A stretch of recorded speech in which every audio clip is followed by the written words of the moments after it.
Just a couple of guys, a couple microphones, and a heck of a lot of know. It's Football on the Know with Jim and Joe. What they say, it's not the X's and the O's, it's the Jimmies and the Joes.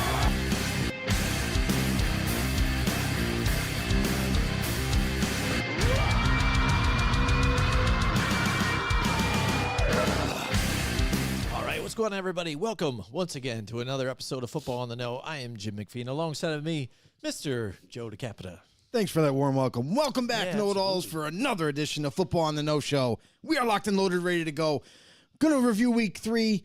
Going to head into the game picks in Week 4. But before we get to that, welcome aboard. And if you're new to the show, do us a huge favor. Help us grow this football community of ours by doing very simple task. Head over to YouTube, hit that subscribe button, hit that notification bell to let you guys know when we go live, and also drop a like as well. Comment. Also, just comment. Just say hello or ask a question. Or if you want to bring up something to talk about, do so. Yeah, absolutely. Like we've had the last couple of weeks. But, Joe, it's great to have you back in the studio. Thanks, buddy. I'm feeling a lot better, too. I feel a lot better. I'm not getting timed out anymore. I felt like, baby in the corner. I was getting put in timeout all the time. You're out of time. Sorry. Hey, Joe, it's been real. You're in timeout. Especially even the last time when I was like, here, we'll just get your last point real quick. And then it's like, boop, you're gone. I just started and then I guess that's it. But, yeah, hey, Jim, I mean, what's going on in the NFL right now with this whole love relationship going on with TS and TK? Oh yeah, everybody. I mean? That's what we gotta be talking about. Taylor right now, Swift, right? Taylor Swift, Travis Kelce. right? I mean, that's the biggest thing that's going on right now in the NFL. What is with this? This has nothing to do with football, but this whole past week, every major media entity has been talking about the relationship. Yeah, it's or stupid. Possible relationship that's there. This has nothing to do with football. Why are we even talking about it? Well, they do it every time, and it's funny that it's not even almost brought up as a sexist thing. But Tony Romo went through it. Yeah, he Jessica did. Simpson, things like that. And you see AJ McLaren when he came to AJ McLaren came to the NFL, all these things, and blah blah blah, look at this guy's girlfriend and she's hot or whatever too. And then even just oh wow, this is big news. Look at this, the rumors are true. Who cares? And who cares? It has nothing to do with the game, and I don't really care about his love life or whatever. So guys, it's not even worth talking about. We're not. So guys, guess what? We are not going to talk about that because it's not worth it. It's not about football. No. We are here to talk about football. We're here to talk about our respected teams and what if you the can NFL call has our in teams store respected for us. Right now, Joe. Absolutely. So let's get down to it. Hey, let's talk about the Denver Broncos here and the epic loss that they suffered here this past week. I don't know what was even more embarrassing about that whole thing. Wasn't it? It's just. It really wasn't a loss, was it? Can we categorize it as a loss? Because it was a massacre. It was a massacre. It was not good at all for Denver fans and the organization. They got put on blast this past week. And the Dolphins, the Miami Dolphins, literally... This doesn't happen in professional sports like this. That score 70 to what was it, 20 something? 70 to 20.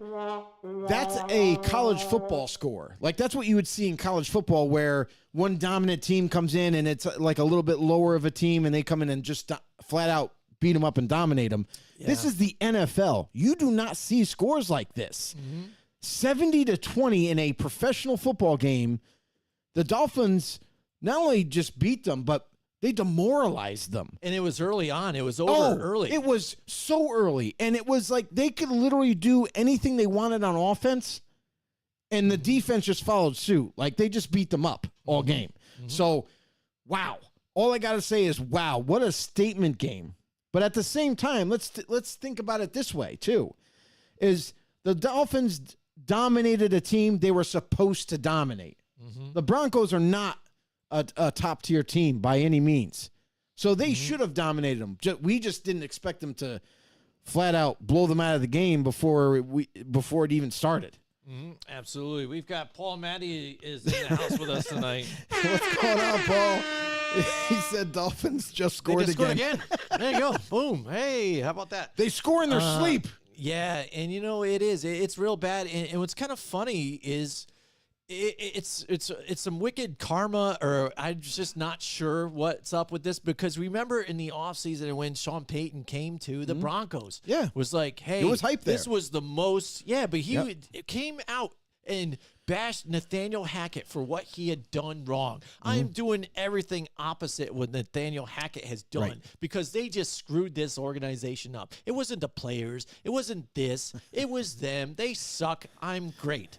And now they're 0-3. What's the results? No the results are terrible. No results. At this point, I almost feel like I'm watching the home team movie again. Yeah. What do you do? He's jumped onto that losing team, and maybe, just maybe, he's being even too harsh on these guys and isn't getting it, or whatever he's doing. He's not connecting with these guys, sort of like he did in that movie or something like that. So what does he do to turn this whole thing around, Joe? I mean it's nuts. At this point, he's got to even say to him like he did, is this his speech? Like when we go in there, he's like, listen, they're not going to shut the lights off on us this game, okay? And so when all of a sudden they look at the scoreboard and 70-20, you're like, they didn't shut the lights off. We scored 20 points at least. They might score 70, but we scored 20. It's like, what the heck is going on here? What good is there coming out of this? Not much. And I'll say this, was the hype warranted for Sean Payton? Yes, because we know how good of a coach he is. The other part of it, though, too, is it's not his team that he's inheriting. So, to be fair, he doesn't have all his said players in place. He doesn't have his system in place offensively, and obviously whoever he brought in some former Saints assistants to help with the defense and whatnot. So, to be fair, first year, we expected a little bit more from the Broncos because of what we're used to from last season defensively, and we thought with him coming in, using guys like Jerry Jeudy, using Russell Wilson, try to revamp his career a little bit. It's just not happening. And just recently, there's been an article put out as of last week where they're kind of hinting towards where Sean Payton isn't necessarily seeing eye to eye with Russell Wilson right now. And Russell Wilson, vice versa. They're just not on the same page. And it's almost like it's one of those type of things where, you got a new relationship, everything's all, rainbows and butterflies. It's all good in the beginning because we haven't done anything yet. We're practicing, we're executing the plays. Well, now reality hits.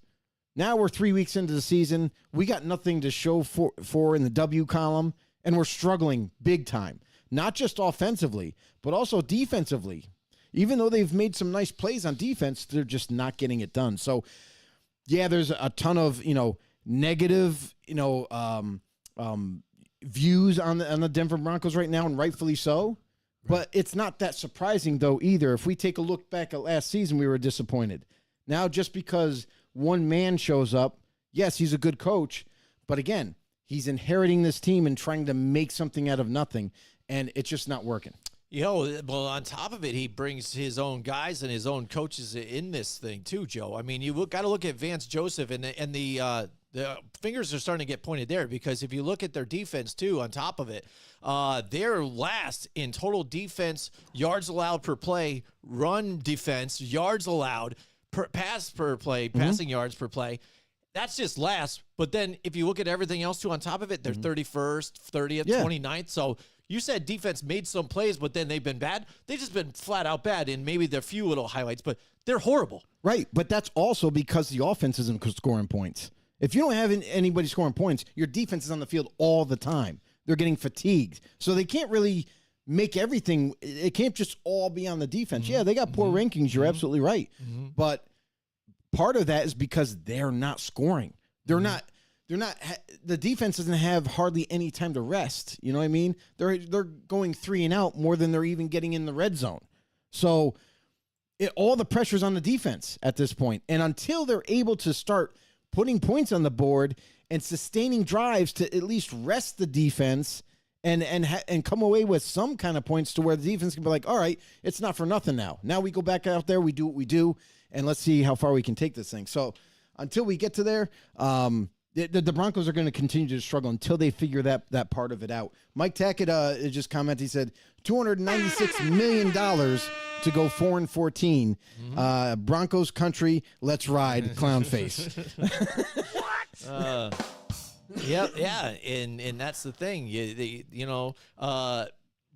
Now is everybody jumping off this train because they were all saying, "Hey, last year Broncos, they're going to do great. Look at Russell Wilson," and then they fell flat on their face. Well, it's Nathaniel Hackett's problem. Now all of a sudden, Sean Payton, he comes in, you're like, "Oh, this guy's Super Bowl winning coach, blah blah blah. He's going to be able to do it. This is the answer." And you're still in the same boat. So I mean, now everybody's kind of like, "Whoa, is this the biggest upset of the year?"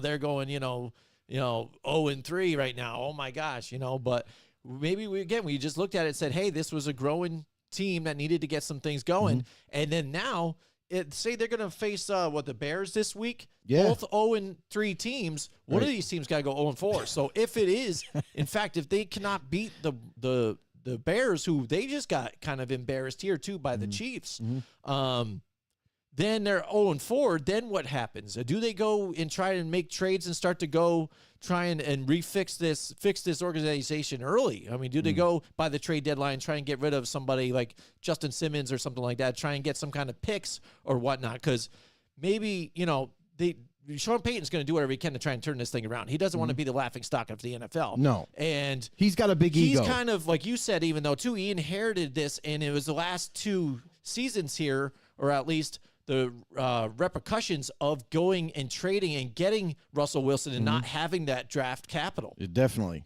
And you look at that, and also you couple that with, like we're talking about how there may be a rift in the relationship between quarterback and coach. Well, guess what, Sean? You decided to come on to this team, and Russell Wilson signed a major extension, which you're stuck with him. So you're going to have to try to make something with Russell Wilson and try to get this team better on board. And just like you mentioned, the lack of draft capital kind of hindered this new coaching staff because they didn't have a first-round pick where they could go and get their guy. Regardless if it was offensive or defensive, they couldn't get a second-round pick to get their guy. So they kind of were falling behind in terms of draft picks, and they had to just do whatever they could with what they had. And especially you look at like the free agent market with Sean Payton coming in. He had all these players already on the roster. It's kind of hard to just be like, all right, well, let's scrap this guy. We'll bring this guy in and try to like force feed chemistry.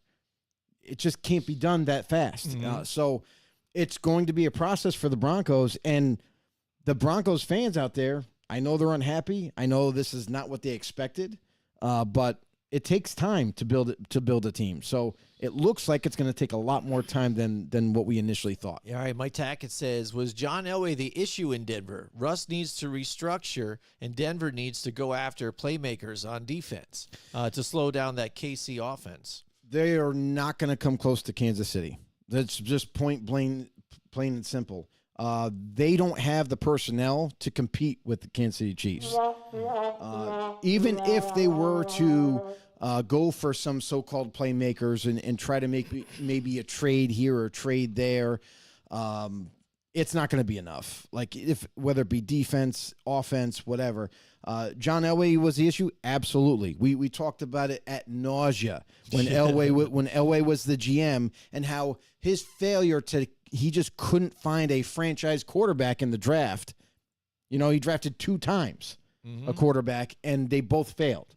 So him as a GM, he was terrible. Absolutely one of the worst GMs I've ever seen. So, he was the issue. That's why he's no longer with the organization right now. Even though he was there for quite some time, over 5 years, it just never worked with him. Russ needs to restructure. You hit the nail on the head. If Russell Wilson wants this team to move forward faster so they can win a little bit sooner, he's going to have to think about restructuring his mega deal and to free up some cap space so this team going into next season will be able to have some cash flow where they can maybe obtain some bigger name free agents to help move this team along. Yeah. I mean, again, I think I agree with you about the John Elway thing. Same thing, Mike Tackett. You're seeing the results of it, and then again, maybe that's why he was like just stepping down because he didn't really do anything with the draft at all. So his one major contribution was convincing his buddy Peyton Manning to come aboard to try and get a victory when they won a Super Bowl. Wow, surprise! You won a Super Bowl with Peyton Manning. Who was already a legend. Freaking mind's blown. You're a freaking, a master. You know what I mean? It's like, come on. He thought that was going to save his career is really what it was. Right. And, and they happen, let's face it again. If you look, unfortunately, for Peyton Manning, if you look at the two teams he's faced in the Super Bowls that he won, they were kind of inferior in a sense. At least they were kind of lucky to kind of be there in a sense, that were beatable teams at that point. Some of the other teams, again, the Saints, and then Seattle Seahawks, he kind of ran into a, defense wins Super Bowls, and that's what you ran into there. But that was his one accomplishment, John Elway. And after that, he just figured, I can't do this anymore. And this is what happens when you see that, when you're picking up the pieces and trying to move on. So and it sucks because they're in a tough division right now with the way that some of the teams are, the Chargers and the Chiefs. But right now, the Chargers aren't looking very good as it is now, too. They barely squeak out with a win here after that one. But once again, the Chargers are beat up. They have an injury list of all kinds of big names. Derwin James, Joey Bosa. Same names. All the same guys. Joe, and that's what I hear. Mike Williams, I'm saying. He's done for the year, And let me tell you, though, again, that game, if it goes the opposite way, though, if we're talking about the Chargers real quick, Brandon Staley's got to really face the heat because now they're even asking him, anyways, with that 4th and 1, what were you going? What in were his you press thinking, conference, with this and this, and he's like, well, if we got it there, we would give enough time and they would have tried to march down to score anyways. So blah blah blah. And trying to negotiate a real logical answer, but really it didn't make any logic at all because if you don't convert there, which you didn't, you just gave them, position right there. Not to have to march down the field. He was like, there's still going to be time on the clock. Yeah, but so what? There's going to be a lot less if you give it away there. But you still need to score then. Yeah. I mean, oh, my gosh, dude. So here's the thing, too, is he's one of those coaches these new age coaches that read too much into analytics, too much into these studies that like, if you go for it on 4th down, you can be just as successful as if you try to go on 3rd and short. Like, you know what I mean? Like, he's trying to rationalize going for it on 4th down all the time. And regardless of where you are on the football field. And that's why he's taking so much heat right now. He took a lot of heat last year with some of his calls that cost them some games. And then the year prior cost them a playoff berth. Mm-hmm. So, he's on the hot seat for sure. And right now we talked about it in the offseason heavily about can he curb that habit? If he does that, that might actually help this team get more wins than before, and we're not seeing it. We're not seeing any difference in his play calling, any difference in his decision-making, and it's showing. Yeah, absolutely, because if it wasn't for the T.J. Hawkinson drop right there that ended up turning into a pick, again, he's got egg in his face again, and then there's you cannot look away from the things that he's done like this with gambling on this and trusting. I'm going to trust in my defense and blah, blah, and they were going to have time left anyways. Give me a break, dude. I'm like, this is stupid. You're so stupid. And I'm like, I'm just waiting for the time that it's going to be. They got to get rid of him, you think? Because, again, look at this team when they're sitting there 1-2 right now. When we've had kind of expectations, if you want to do air quotes, about it, they've kind of had expectations. Because look at Justin Herbert. Why you got him young? You know what I mean, too? And you still have a pretty good nucleus around you. Because, again, more people's going to start asking for more money in this team and here and there. And then all of a sudden, or the team's going to break up. Then where are you going to be? You trust in this guy to rebuild this team after what he's done here now and be able to make a playoff push and stay consistent with what you're doing? I don't think so. You know what I'm saying? You think about the money that's been thrown around that team. J.C. Jackson getting big, huge money to play corner for them. Derwin James redoing it and getting a huge extension. Herbert, he got his money. But here's the thing is like if someone was to say, we pointed the blame on the offensive coordinator last year. Was it really the problem with Joe Lombardi? No, not at all. I mean, you look at what Herbert's been able to do since he was a rookie to now, still a really good top-notch starting caliber quarterback. Mm-hmm. Look, 74.4% completion percentage right now up to this week currently. he leads the league in that, in completion percentage. Mm-hmm. The guy has just under 1,000 yards passing in 3 games. Like, he's doing his due diligence. He has 6 touchdown passes and 0 interceptions. Mm-hmm. Like, it's not the offense. It never was the offense. Yeah. He was doing that the year prior and killing it. He's doing it again. So you can only blame other people around you so many times.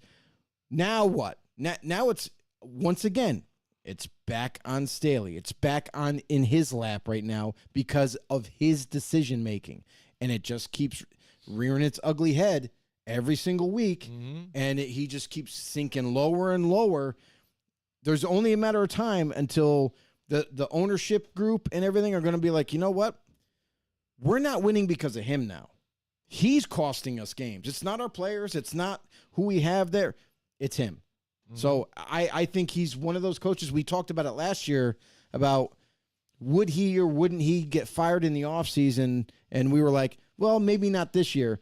But now that we're currently here in week 3 of this season, it looks like it's a possibility. Mm-hmm. Absolutely. So that's a little bit about the Chargers too, as well. If you guys have some comments or even things you guys want to talk about, definitely drop them in the comment section. We greatly appreciate it. But Joe, we talked about that blowout win, with the Miami Dolphins. So then the question has to come up even at this point. Yeah. If we talk about early candidates for the MVP, is Tua Tagovailoa the leading MVP candidate after the first 3 weeks here of the season? Because got to talk about it. I mean, legit. I mean, because what they've been able to do, and they said, there was questions about this guy. Even if you looked at the first couple of seasons here, people first questioned him staying healthy.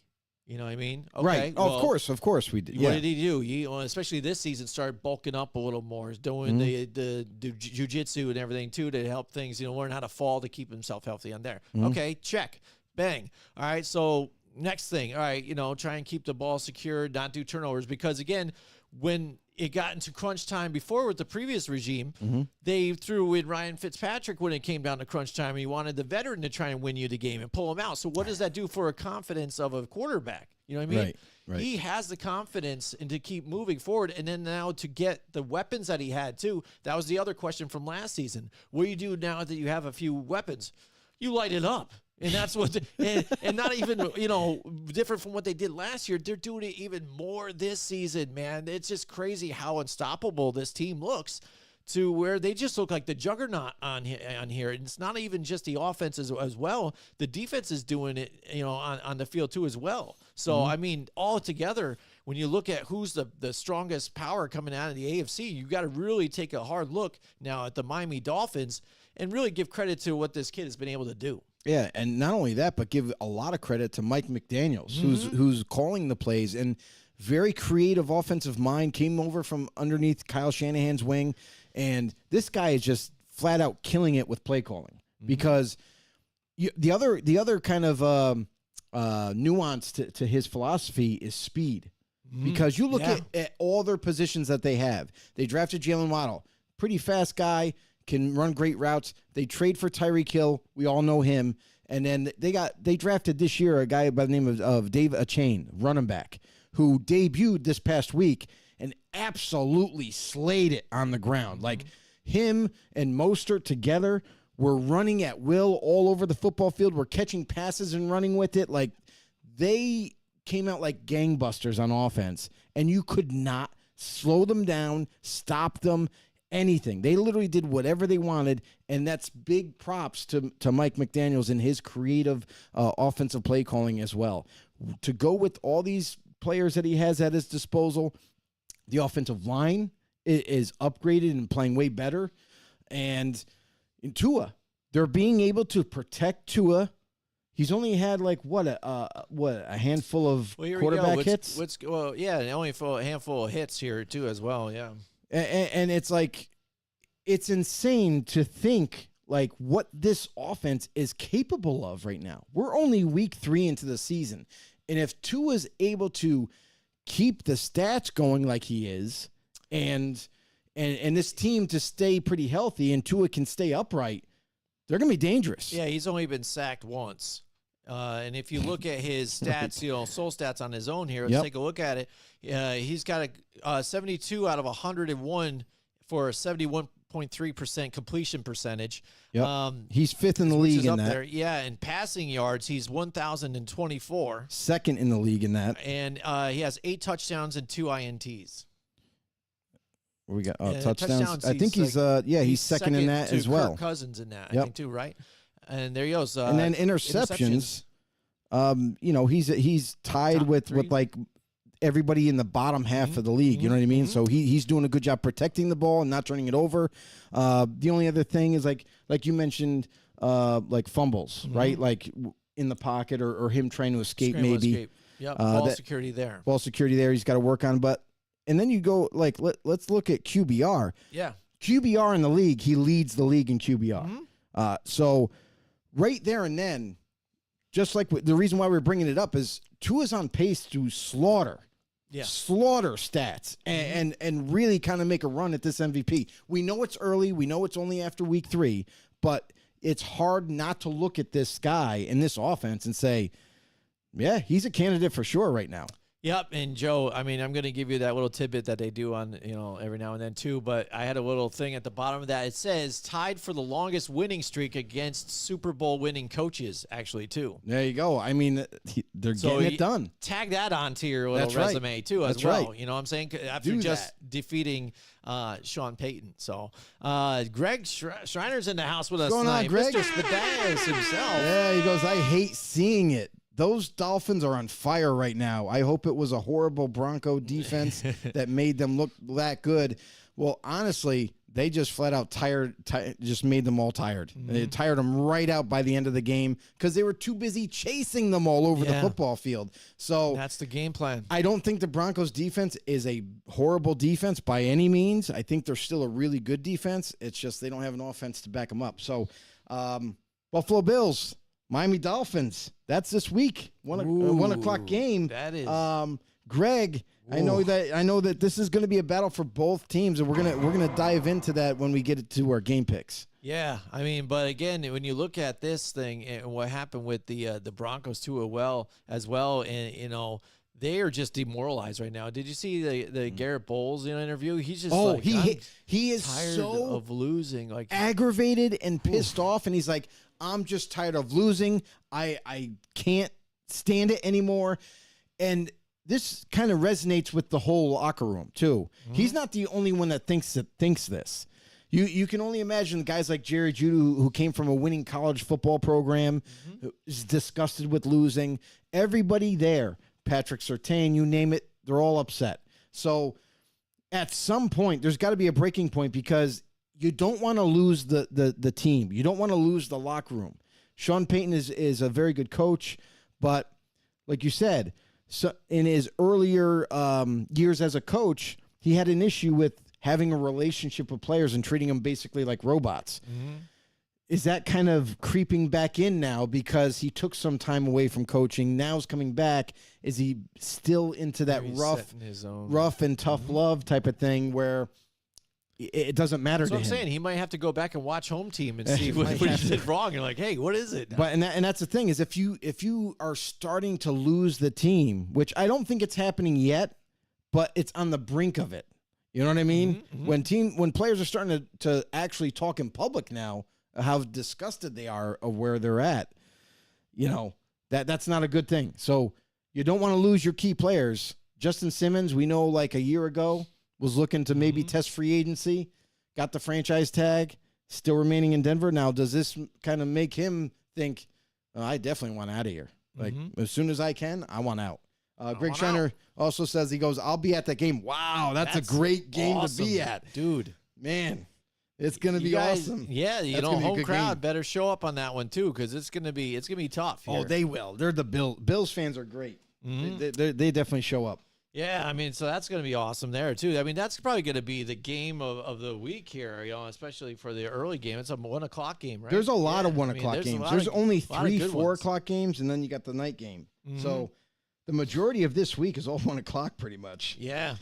All right, so, I mean, one other thing, I wanted to talk about, too, on top of some of this, too, is we got to do it, Joe. I mean, because we're even out here and stuff in New York. The Jets, you know what I mean? No, I don't. Tell me. You do. I mean, the defense is only so good, and you can get you where you need to get to, you know, as far as you can. But if you don't have the quarterback there too as well, at least a guy that's gonna, you know, keep the turnovers low and whatnot. Yeah. And with the weapons that he has, I mean, it's just, you know, you're squandering what you have. Yeah. But what do you do? I mean, because you do have Aaron Rodgers in your back pocket eventually. Next year. I mean, but he's your veteran. So why would you go and get another veteran? And obviously they don't, so they go and get Trevor Siemian now. So now you're looking at it, okay, this guy can battle probably for the starting spot then, I guess. Well, Trevor Siemian is no slouch by any means. He's been a backup his whole career, but anytime he's gotten a chance to come in, he's definitely helped teams win. He's a guy that's very, you know, he's careful with the football. He doesn't force throws. He's not like going to be the guy that's going to carry you to the Super Bowl, but he's a guy that can come in, manage the game for you, and you know, drive down the football field a little bit here and there, put some points on the board, and let your defense take over. So Trevor Siemian, good veteran to bring in right now to the Jets, and it's going to be a matter of time. He's going to have to learn the playbook, obviously. Just got signed. And I'm sorry, but Zach Wilson, man, you're killing me. You're absolutely killing me. Like, I thought that this kid, he's so young and needed to develop. And I thought, like, maybe with a whole other year of development, and then especially with Rodgers coming over to kind of help, you know, get him more mature and get him on the same page, it's not showing results. Like, the kid is still making the same mistakes he was 2 years ago. So just by that happening right now for Zach, it seems like he's almost a lost cause at this point. Like, he's still young. Maybe if he goes to a different offense or a different team or whatever, maybe he can kind of, you know, get a little bit better maybe, but it's a big question mark. So Trevor Siemian coming in here, it's going to maybe take probably for like a veteran quarterback takes about like maybe 2 weeks to learn a playbook comfortably. So look for Trevor Siemian to possibly be the next starter for the Jets. Right. I mean, at least they had to bring in one more guy again because, I mean, what else are you going to do? You got to try. You know, because it's still early in the year. Some of the fans are asking for, even so much that they're conflicted. What do we do? They want to make a move because they expected more. Right. You can see it even, too. You know, they're talking about that stadium selling out in season tickets and everything. And if you looked at that game, there were empty seats everywhere in that game that you know they just played. You know what's interesting though is the Patriots made a move this past week, and they signed Will Grier from the Cowboys practice squad. Right, that's a savvy move that I thought the Jets should have done because Will Grier is a younger quarterback. You could have signed him to your active roster right away, and then have him learn and kind of because we've seen him in preseason for Dallas. He was lighting it up. I understand it's preseason, I get it, but the potential is there for him. So the Patriots nab him. Kudos to them. But that's a move that I kind of expected like the Jets would do because a quarterback like that on a practice squad, maybe you should have gobbled him up too. Yeah, and well, I mean, it also could be just the key that Bill Belichick's trying to help, you know, take an advantage maybe of when he plays the Cowboys here. You know, maybe get something out of him if they could dig him for it, you know, him and Zeke. And that's already been in the headlines, too, as that's well. Not going to happen. That the Cowboys have openly said, hey, we're changing a few signs for this game moving up and stuff like that. So teams do that all the time. We've talked about it a bunch of times. Because, like, Zeke, they were like, that's what they were doing. They were trying to get information from Zeke to, like, what are you guys doing on offense? Like, what are your signs and everything? It doesn't matter because the Cowboys are going to change everything. Right. It's not the same offense either or the coordinator. So everything changes. Speaking about the Cowboys, Joe, again, I don't want to talk about them. Just real quick. I mean, it's got to be something because everybody's going to talk about this anyways. You know, with they things lost. Like, they lost. And it's like, oh my goodness, you know, after we thought they were, you know, again destined to win the championship. No, we didn't think that. I know we did not think that. But here we go. We come back to reality a little bit, and they kind of overlooked this opponent, I think. And there's two things that can be, I guess, said about this out of coming out of this game. Dallas again isn't, you know, the best. There is an issue or flaw even with that offense and what they got. Defense can't do it at all. We saw the defense do a lot of it for them, where the offense didn't have to do a lot. The defense did a lot for them. Yeah. That's why you didn't see a whole lot of big numbers out of, Dak Prescott. He didn't have to be asked to do a lot. This week, the Cardinals played tough on him, and they asked upon him to do something, and he couldn't get it done. In this offense, you saw what it is for what it really is, and it's not that great. With the weapons that you do have. But so that's the one thing. Again, Dallas, you're seeing what their offense truly is, and they're just going to be – they're above average team, but they're not one of the elite, if you want to say they're one of the top 3. And especially after this week, sustaining major injuries. Trayvon Diggs done for the year. Tyron Smith left the game last week. He didn't practice up to this point in the week. Another one, right guard Zach Martin is also hasn't practiced up to midweek. And their center, Tyler Biadasz, has not played or practiced at all either. So you're looking at your middle to whole other side of the line. Welcome to what the Giants have been dealing with. Exactly. Let's see how Dallas handles this. Yes. They made a signing to the practice squad, Billy Price, guy that's kind of a veteran that's been around there as a center. But man, decimated by injuries. Offensive line has been hit hard, and we kind of thought that this could be a problem down the road. We didn't expect it to happen this soon in the season, but man, it's already happening now to Dallas, and they're missing their top tier corner in Diggs. A lot is going wrong in Dallas. Dallas, we have a problem, not Houston. Yeah, absolutely not. But then on the other side of this, the Cardinals have played everybody tough. Their defense has been playing really well. Weeks. Even offensive kind of stayed up there with it. Josh Dobbs, despite of what they, if you look at them at paper, again, you're looking at this team like they are tanking for the year. They're not going to be able to do a whole lot. Yeah, no, you're right. What I'm saying? You're right. But Dobbs has really taken this role upon himself and been kind of that outspoken leader and gunning it down there, making some plays with what he has. And James Conner is running like an animal. I mean, this team just seems really fired up. On offense and defensive, on their side of the ball here. And even last week, they didn't even have like Budda Baker on defense either. No, he's been injured. So, I mean, so the fact that they've been playing hard when they weren't expected to do a whole lot, they just look at themselves as we're not that, underdog team or whatever, blah, blah, blah. We're going to fight. We're going to, almost a reminiscent of what, Dan Campbell did for the right. Lions kind of seems for me. Right. They got a young head coach here, and he's just there on the sidelines, just poised and under control and just playing it out as it is. But I think he really, and you saw it, the dumping the Gatorade on him, I think he's just got these guys inspired, and they are fighters here, Joe. And that's the one thing we've learned about this team, that it isn't such a surprise that they beat the Cowboys here, because they put 20 up early on the Giants. They were up early in week 1 as well and just barely lost in the end.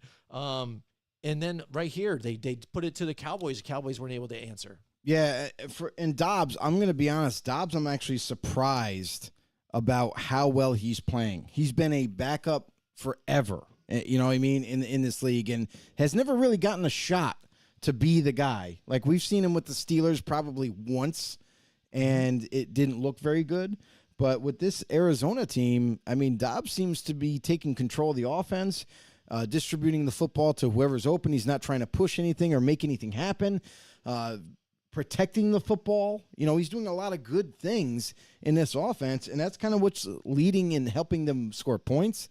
And you mentioned James Conner. James Conner's been doing this ever since he came into the league, kind of under the radar, really. No one's really talked about him that much, except for when he was a Steeler. But now, even in Arizona, he's doing the same thing, man. He's a hard runner. He doesn't give up easily. He's hard to tackle. And a big problem that we always thought was going to really hinder this offense is the line. The line has kind of been, duct tape and bubble gum, assembled, and hopefully they can do what they got to do. And they're doing enough. They're doing enough to execute these plays. And defensively, I am shocked. I'm shocked on how good they are playing defensively. I thought, when they decided that you heard they're trading Isaiah Simmons over to the Giants. I'm like, oh, they're fire sailing everything now. They're just kind of gathering draft picks. They're setting up for next season. That's what it seemed like. But no, they are surprising the league right now. They are very competitive in every single game thus far. And they really haven't been tested that much. They faced a lot of teams that could go either way for either team, you know what I mean, that type of thing, and they just seem to capitalize on everything. I want to see what happens when they face a much tougher team all around, and let's see how competitive they are then. Well, yeah, we'll see that this week when they play the San Francisco 49ers.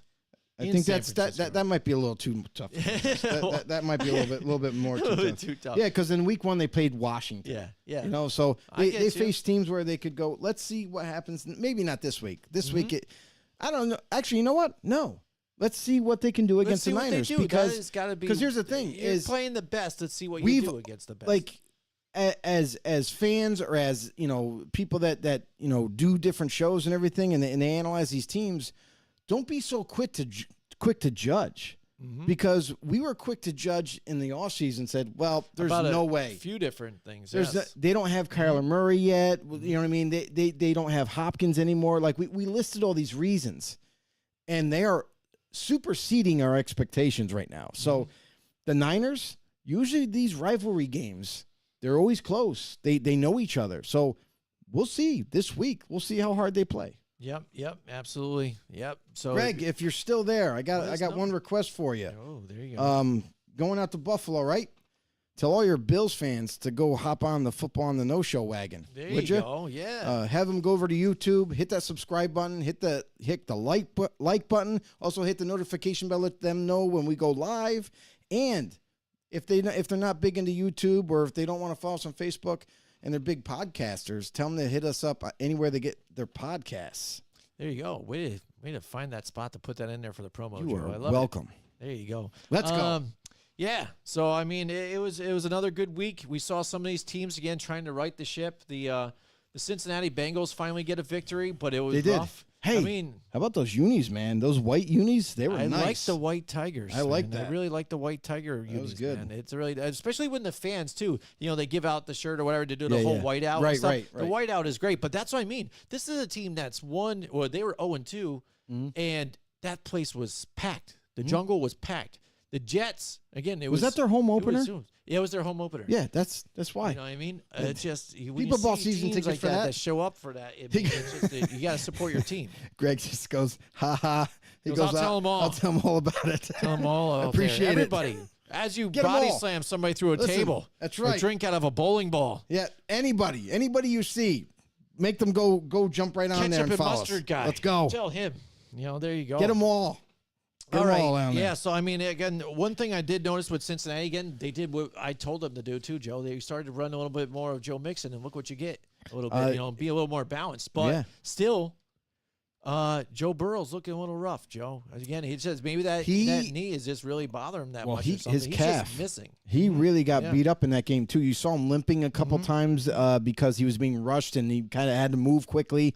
Even got a little bump or a little hit, and he gingerly was limping around. You could tell on his facial expression, like how much pain instantly happened, and he would just like try to he grinded it out. The warrior quarterback that he is, and finish the game. But I'll say this: Cincinnati is not Cincinnati yet. Like we still haven't seen the offense that has been super explosive up to this point. But we've seen the defense. Now, Dax Hill, I got to mention him. Dax Hill kind of took over that game. The safety from Michigan, really kind of almost like his coming out party in the NFL because he was injured last season, didn't really play that much. Now he's just showing up and showing out. Like the guy is all over the football field, making plays, knocking balls away, picking the ball off, stuffing the run. He was crazy good in that game. So what's great too is Hendrickson too, and I think he kind of gets overlooked in a sense too. I don't overlook him. I know we don't, and then some people ridiculous. know who he is. But a lot of times when people talk about the pass rushers, the DNs, and stuff like that, Miles Garrett, but it's even Micah Parsons, bang, right. Aaron Donald, bang, interior pass rusher or whatever. But Hendrickson, I just feel like he doesn't get enough credit, and he was just all over. And that one, man. Yeah, I mean, beast. It's interesting because like Max Crosby's another big name, right?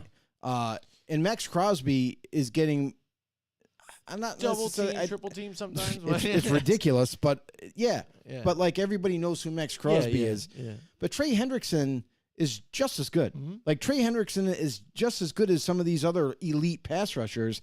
And still, even now, like they were talking about him last night because of all the plays he was making. Mm-hmm. But it's like, how come we weren't talking about, how come the major media out there wasn't talking about him a season ago in the same light? Because the dude is a baller. He gets to quarterbacks. He stops the run. He's just a freak athlete for his size, especially. And he just makes plays. That's all he does. Mm-hmm. All right, Joe. You know what time it is. We are getting back to some of our old segments and stuff like that. It is time for your decapitation of the week, Joe. What do you got for your decapitation of the week? Oh, just very simple. Like I only found there was one really good hit. And I'll tell you right now, unfortunately, it happened to one of my Raiders. But Devontae Adams gets smoked. Like he gets absolutely smoked, and it was by far the worst hit of the week. So that's my decapitation of the week right there. He just got smoked by the Steeler linebacker Holcomb coming over the middle and separated him from the ball. Like it was just God awful. Yes, it was brutal. I worried about him. I was like, oh, man, Devontae's dead. You got the upper deck. That's what it was. And that's what a decapitation is. And that is Joe DeCapa's decapitation of the week. Make sure you guys check that out. He's going to try and get those out to you every week. And also, shout out to Ding Productions who can help that be possible for everybody out there. They are the source of our Ding biggest Productions. hit. So check them out on cuts. YouTube too. Check out more videos that they do. They do not only they big do hits, different ones too. Like I know like Ding Productions also does not just the big hits, but they also do like crazy plays and scoring plays and highlights and all and what have you. So the person that does it, very talented. They find all these different highlights and everything, and he does a really good job. Mm-hmm. Absolutely. All right, so Joe, it's time for the picks competition. Oh, here we go. Here we go. Getting to our picks right now.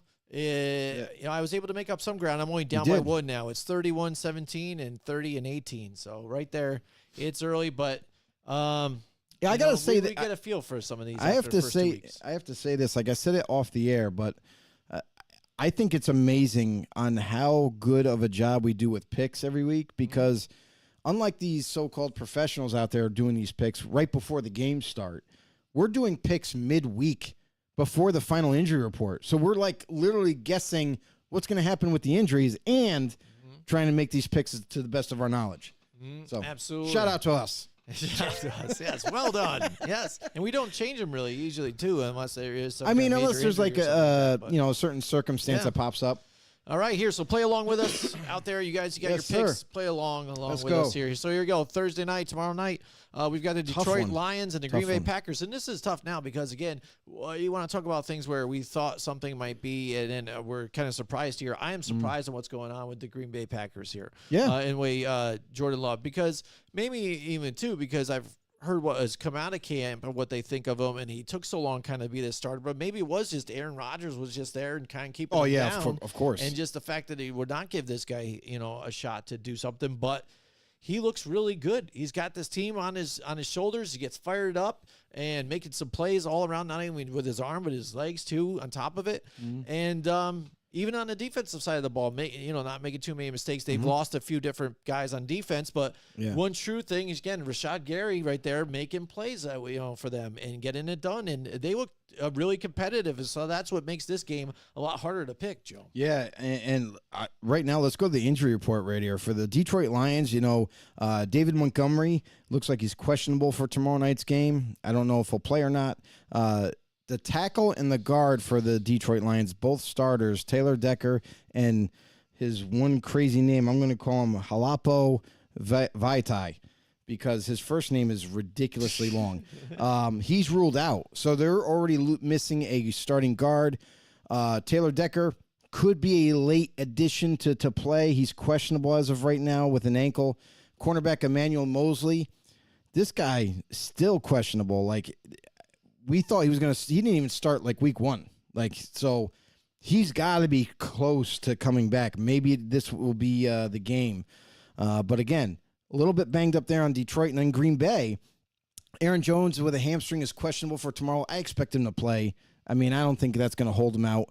Wide receiver Christian Watson, a guy that we've been looking forward to in Green Bay to see him out on the football field. He's questionable as well. I hope he makes his debut to see what he can do out there. And then we go to the O-line once again. David Bakhtiari is ruled out. Offensive lineman Elton Jenkins is also ruled out. Two very, very key components to this offensive line. So that's going to be a big deciding factor where they're going to be headed in terms of protection. And corner Jair Alexander has a back issue. He's questionable. I don't think that's going to hold him out. Like all these big names and stuff, they're coming to play. I don't think that's going to hold him out. So both teams have little injury issues with the offensive line, so that kind of makes this pick right here very, very interesting. The Lions, they are who we thought they were. You know, they're a very gritty team. Their offense is starting to really kind of pick up. Their defense is following suit. Aiden Hutchinson, good God. That's another up-and-coming stellar pass rusher that is wreaking havoc in this league. We saw him in the first week against Kansas City. They didn't have an answer for him, and up to this point, nobody does. Yeah. So definitely something to keep your eye on there. Defensively, they seem pretty healthy. So, I don't think I expect too much to change there. And in Green Bay, like you mentioned, Jordan Love, we're a little surprised by him. We didn't know what to expect with him, with the changing of the guard with Rodgers. But got the confidence in the teammates. He's got confidence from the coaches, and he's executing. So defensively, again, Green Bay is also still pretty healthy. Green Bay's at home. That's what makes this really difficult to pick. But I think I'm going to go with Jordan Love and the Green Bay Packers in this one. All right. Yeah, it's tough because Green Bay always plays tough at home. It is a lot closer than you think because even Detroit, a lot of times, we think they're a great up-and-coming team, but we saw it even with week 2, kind of underwhelmed when we thought, all right, they're beat a big team. Now it's time to move forward, and they kind of laid an egg.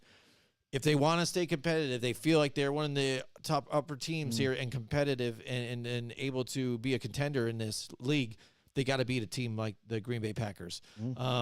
I'm going to roll the dice with them because I think they have the ability to. Oh, of course but will they? So I'm going to roll with the Detroit Lions here. I'm going to pick Detroit when it's in Detroit. There you go. Yeah, right? Exactly. I feel more comfortable that way. Yeah. That's a big difference here. Again, with these rivalry teams, who knows? When Green Bay's been the top dog for so long in this division, maybe it's even tough for some of these teams to try and combat that and beat that and get out of that shadow. The Atlanta Falcons now and the Jacksonville Jaguars. Jacksonville. There's something going on in Jacksonville. I don't know, man. And we can't figure it out. Was it just a flash in the pan last year? Who knows? It's kind of seeming like it might have been, but maybe they're just, I don't know, trying to figure some things out, going through some woes because they look really competitive at times, but then all of a sudden, it's a disaster. A team that they probably should have been able to beat last week. Again, if you're going to expect to be one of these top teams in this division, let alone into this league to try and make a push like they did last year, you got to be able to beat teams like that. So this is going to be interesting. And I think this Atlanta game is a lot more interesting because of that loss to the Houston Texans here last week. They are playing at home, and Atlanta comes into there. It's going to be a hostile environment. Atlanta has seen some woes too as well still too. So this is going to be a tough game. I think it's going to be close, but I'm going to edge, I think, just towards Jacksonville just to see what they can do here if they do start to turn it around. If not, they lose to Atlanta, then there's questions here in Jacksonville. Yeah, and the one thing about the Jaguars is, for some odd reason, I'm disappointed. I'm really disappointed with the Jaguars have been, the product they've been putting out on the football field. They are not the same Jaguars we saw last year, and they're 1-2 right now. That's not what we expected. Expected the very least for them to be 2-1 at this point. And some in the game last week, I'm sorry, but you played the Texans. Yes, they're not a pushover by any means. We knew that they were going to be competitive and play well. But C.J. Stroud, his emergence right now as a rookie quarterback, slinging the rock all over the football field and has no picks. I don't know when the last time that's happened for a rookie. To first 3 weeks of the season and you have 0 picks, that's crazy. That could change in this game, maybe. But the Jaguars, I just don't know. I'm not buying into the Jaguars like I thought I was going to in the beginning of the year. Zay Jones sounds like he's a long shot to play, so they're going to miss one of their key contributors. Anton Harrison, their right tackle, limited in practice. He's going to most likely going to start, definitely. Josh Allen, definitely going to probably start, even though he's on the injury list. And then Devin Lloyd. Devin Lloyd's going to be missing a few weeks. Their middle linebacker. So I don't know how much that is going to kind of hinder them, I guess. But I think they'll figure out a way defensively to overcome that. Jaguars are at home against Atlanta. And for the Falcons, I expected them to give a little bit more of a fight last week. Didn't see that from them. And really because I feel like Desmond Ridder he's up and down. He's too inconsistent right now for the Falcons. I think, I just can't. I have a hard time buying in Jacksonville. I'm going to go like Atlanta though too. I'm going to go Atlanta in this one because Atlanta is 2-1 and Jacksonville's losing a lot. So they're 1-2. I'm going Atlanta in this one. I'm going out. There you go. All right. Next we got here we go. There's the game that Greg Schneider's going to be at. Here we go. The Dolphins and the Bills. Yeah. This is going to be tough, man, because again, the Bills kind of don't look the same too as well. Everybody wants to say too, oh, here we go, Josh Allen, they right the ship. Here they go, and they blow out, do well against the Bears here and things like that, and they come back with a win the week before after that loss to the Jets, but still there's still something kind of missing here for me here for the Bills again, and I don't know what it is, but there's something in the sauce that's still not right yet. There's something yet, and when you have to face a team like the Miami Dolphins, who seem like everything's clicking, this could be tough. Luckily, they do have the home crowd here to their advantage, which would work really nicely here to get them all amped up here. But Buffalo, they've always had that stigma again, though, when you go against some of these tougher teams that, look like the big real deal playoff contenders, the high-flying offense to try and contend with it, they end up losing out. You've lost out to the Chiefs, who don't even have a defense that is good as something like what the Miami Dolphins have been able to do. Maybe seeing this one's in Buffalo, I might side with Buffalo on this one because they do get it, and maybe they could split, games here too. But I haven't seen enough out of their defense, so I think I'm going to ride with the Miami Dolphins here on this one. Gotcha. So, what do you think? Real quick with the Dolphins, they have a few guys on the injury report, but nothing real serious. Pretty much most of it is like limited and full practices, so they're going to be pretty healthy. Jalen Waddle looks like he's going to make his return this week, and that's a big deal because they're playing the Bills' defense.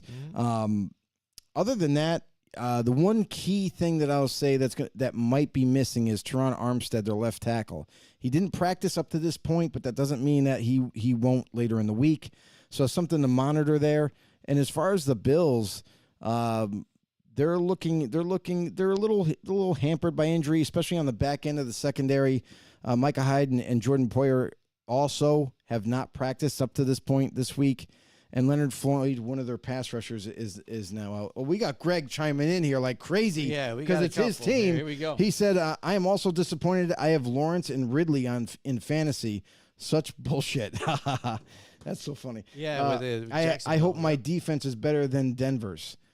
Yes. I'm saying that unconvincingly because of the injuries on the back end.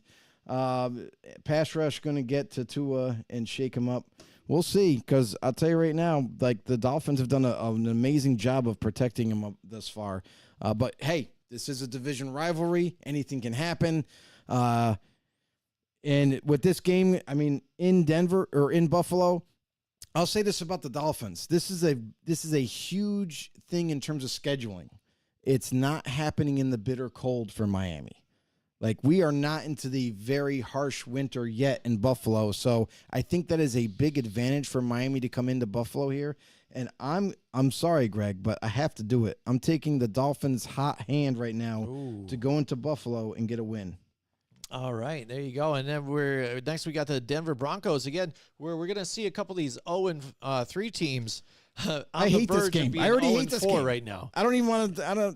I hate this game already because it's like two teams. It should be easy for you because you liked the Chicago Bears before the season started. Yeah, they let me down. Like Denver, so they're letting me down. You go right with Chicago in this one. They're letting me down, Jim. It's hard to go with either one of them. It is. It is. Everything's wrong in Chicago. I think didn't they just lose like $100,000 in like equipment or something like that too? 100 million versus 100 million. Holy crap! What got stolen? Like I don't know how it happened. What the hell do they have? That just Jesus. Listen, if you're a Bears fan, want to know more, read the article that we posted in the group. There you go. Boom. But this game right here, this is like a tricky game. It's one of these. It's a pick'em. Like if you're going with points, there is no points. It's a straight up pick'em because both teams have let a lot of fan bases down, and who knows? May the best loser win. Mm-hmm. You know, so Bears are 0-3, Denver's at 0-3. There's not a lot to like with the Denver offense. Obviously, like their defense is pretty good, decent, but Chicago's kind of struggled to find their way offensively. We thought that wouldn't be a problem now that Fields has a lot of weapons and what have you. But in this one, I'm just gonna go with the home team. And this one's gonna be my deciding factor. I'm gonna stick with Chicago and hopefully get their first win here. There you go. And even DJ Moore didn't look so hot even last week too. He missed a couple of catches here too. You know, not being that guy. Well, that's what happens when you don't get the ball enough. Mm-hmm. Like when that's the thing is like for receivers, it's a rhythm thing. Mm-hmm. If you catch a few balls, like like early into the game, kind of settles you in and you're ready for it. Greg just he goes pass rush. Oh no, that was later. I thought he was still typing. Still typing somewhere. Oh, okay. So for me, I mean, again, I'm going to put my hand in this hat one last time here too. Okay. I'm expecting that Denver could turn Sean around Payton. one of these times. Sean Payton's going to lead them. Sean, but if you do me wrong again one more time here, I'm never going to pick you ever again. You're dead to me. Yeah, exactly. You know the way I roll. That's it. You know, but I'm going to go with the Denver Broncos here. You can't come to the family picnic. Against a win against this team in Chicago Bears, who seem like they have some struggles of their own. But next we got the Baltimore Ravens and the Cleveland Browns here. This is going to be a tough game, especially now with all the injuries that Baltimore does have. And then they just suffered a loss to Minshew Mania and the Colts. I know. And I know. And then Cleveland, finally a Deshaun Watson sighting. You know what I mean? I've been waiting for this guy to kind of do something like this, and he really came out last week. I think it was his real coming out party in this one. Yeah, we knew it was going to take time for him, and we knew that it was going to go game by game, and he was just going to keep continuing to get better, and we're starting to see him to get back on track here. What a game. Another division rivalry. We know how these games go. It's very physical. It's low scoring. And it's if you're into defense, these are the games you like. If you're into offense, don't watch it. But the Ravens, we just, like you mentioned, like the injury list is crazy right now. So up to this point, all the players that have not practiced: Kyle Hamilton, Adefeyo Owe, Marlon Humphrey, David Ajobo, but he's also been out for quite some time. Tyler Linderbaum was limited. Ronnie Stanley limited. Odell Beckham didn't practice. Rashad Bateman didn't practice. And backup running back Justin Hill did not practice. But it looks like Gus Edwards is going to make his return this week along with Marcus Williams. So big laundry list of injuries. Can they get healthy before the end of the week? That's another question. Going into Cleveland, this is going to be a real big battle. And I'll tell you right now, from week one, when we saw Cleveland's defense play and how dominant they were against Cincinnati, it was very impressive. Now, that's not to say that Cincinnati, they always have a slow start offensively, and maybe that played a little bit into the game. But, man, I just can't get over how good this Browns defense looks on the football field. And with Deshaun Watson kind of slowly getting back to his old self, I know they don't have Nick Chubb, but they have, they signed Kareem Hunt. They really like this kid Ford, who sounds like he's going to maintain the starting position. Mm-hmm. And they got all the weapons that they need. So Baltimore, they're a little bit of a question mark for me still. Like the offense, I'm not sure what to make of it. It's a little bit different, and it seems like they do pass a little bit more, but very still, into that, running game and so forth. Defense is a little banged up, so just because of that, going into Cleveland, I'm going to take the Browns. All right. I'm going to go with the Browns, too, as well. Just again, because defense looks really good. Your top 5 defense. Offense seems like they're doing pretty well despite not having a Nick Chubb there. Mm-hmm. In Baltimore, I think struggling a little bit. Again, trying to get that identity because, yes, you fall short with that loss last week, but even prior to that, the at least last first couple of weeks here, week 1 and 2, really borderline games too, where it could have went either way too. They really didn't, light it up with anything, So and then suffering injuries, so it's gonna be tough. All right, next we've got the Cincinnati Bengals and the Tennessee Titans. This is a tough game because Cincinnati, again, they are not what they could be. They're not there right now. They're off to a slow start. Joe is banged up. Tennessee plays everybody tough, but just can't really get it done here. You know what I mean? Last week, I even thought they were going to even put more of a fight. You got to give them a little credit. They got one win. Yeah, they got one win, but I thought, again, there was going to be more of a fight last week, and it just seemed like they just got demoralized in a sense. If you're looking at Mike Vrabel on the sideline at times, just kind of like, oh, come on, really? Like, I don't know. It's tough, but they are going to be at home playing as a Cincinnati team that, they just came off a win here. They're feeling pretty good, but they don't look like they're 100% right now, Joe. No, and that's the other thing too. Is like one thing that's been helping the Bengals is that their defense has kind of also helped them stay in some football games. Now the Cincinnati Bengals, just like you mentioned earlier or last week, I'll say, run the ball more, run the ball more. Well, guess what? You're facing the number 1 rush defense right now in Tennessee Titans, so that may not be an option. Going into Tennessee there. You might not be able to run the ball as well. It might make the offense one-dimensional and put all the pressure back on Joe Burrow. And if that's what Tennessee is able to do, they're going to wreak havoc in the backfield. They have a stellar D-line. They put a ton of pressure in the backfield. And Tennessee Titans, their offense, I'm not thrilled with it, but they seem to just keep doing the blue-collar style offense, run the ball with Derrick Henry, throw when you need to, because they have Hopkins. They have Treylon Burks back now. Looks like he's limited this week in practice, so he'll be there. So with that all being said, it seems like they're pretty healthy along with the Bengals. But Joe Burrow, like the one thing that I'm concerned with is what I saw last week. Seems like that calf is still bothering him, and I wonder, like, if Tennessee's able to get a couple hits on him in the backfield, it might end up taking him out of the game. So Tennessee's a very tough physical group, and I'm going to go with Tennessee at home. All right, yeah. I mean, you kind of you read into it a little bit too with the signing of A.J. McCarron too, and the fact that they it's just insurance want that for sure, extra just in case if they do have a plan to where he's feeling that much discomfort, where they're just going to take him out. And then have that extra back. But here's one thing. Here's one thing that we have to talk about with Joe Burrow and his injury. They had an opportunity before the season started to rest him a couple weeks. Rest him a couple weeks. Let the backup quarterback come in and play, right? And rest him to make sure he's 100% before he came back to live play. They decided, nope, we're going to play him week 1. Not 100%. He gets that, re-injures it a little bit, and now he's not going to be 100% until he rests. So you're in jeopardy of losing him. You were 0-2, prior to last game. So what did you do? You didn't do anything good for yourself, and Burrow is still hampered with the injury. So if he is forced to miss time, that could lead to a big issue for the Bengals offensively.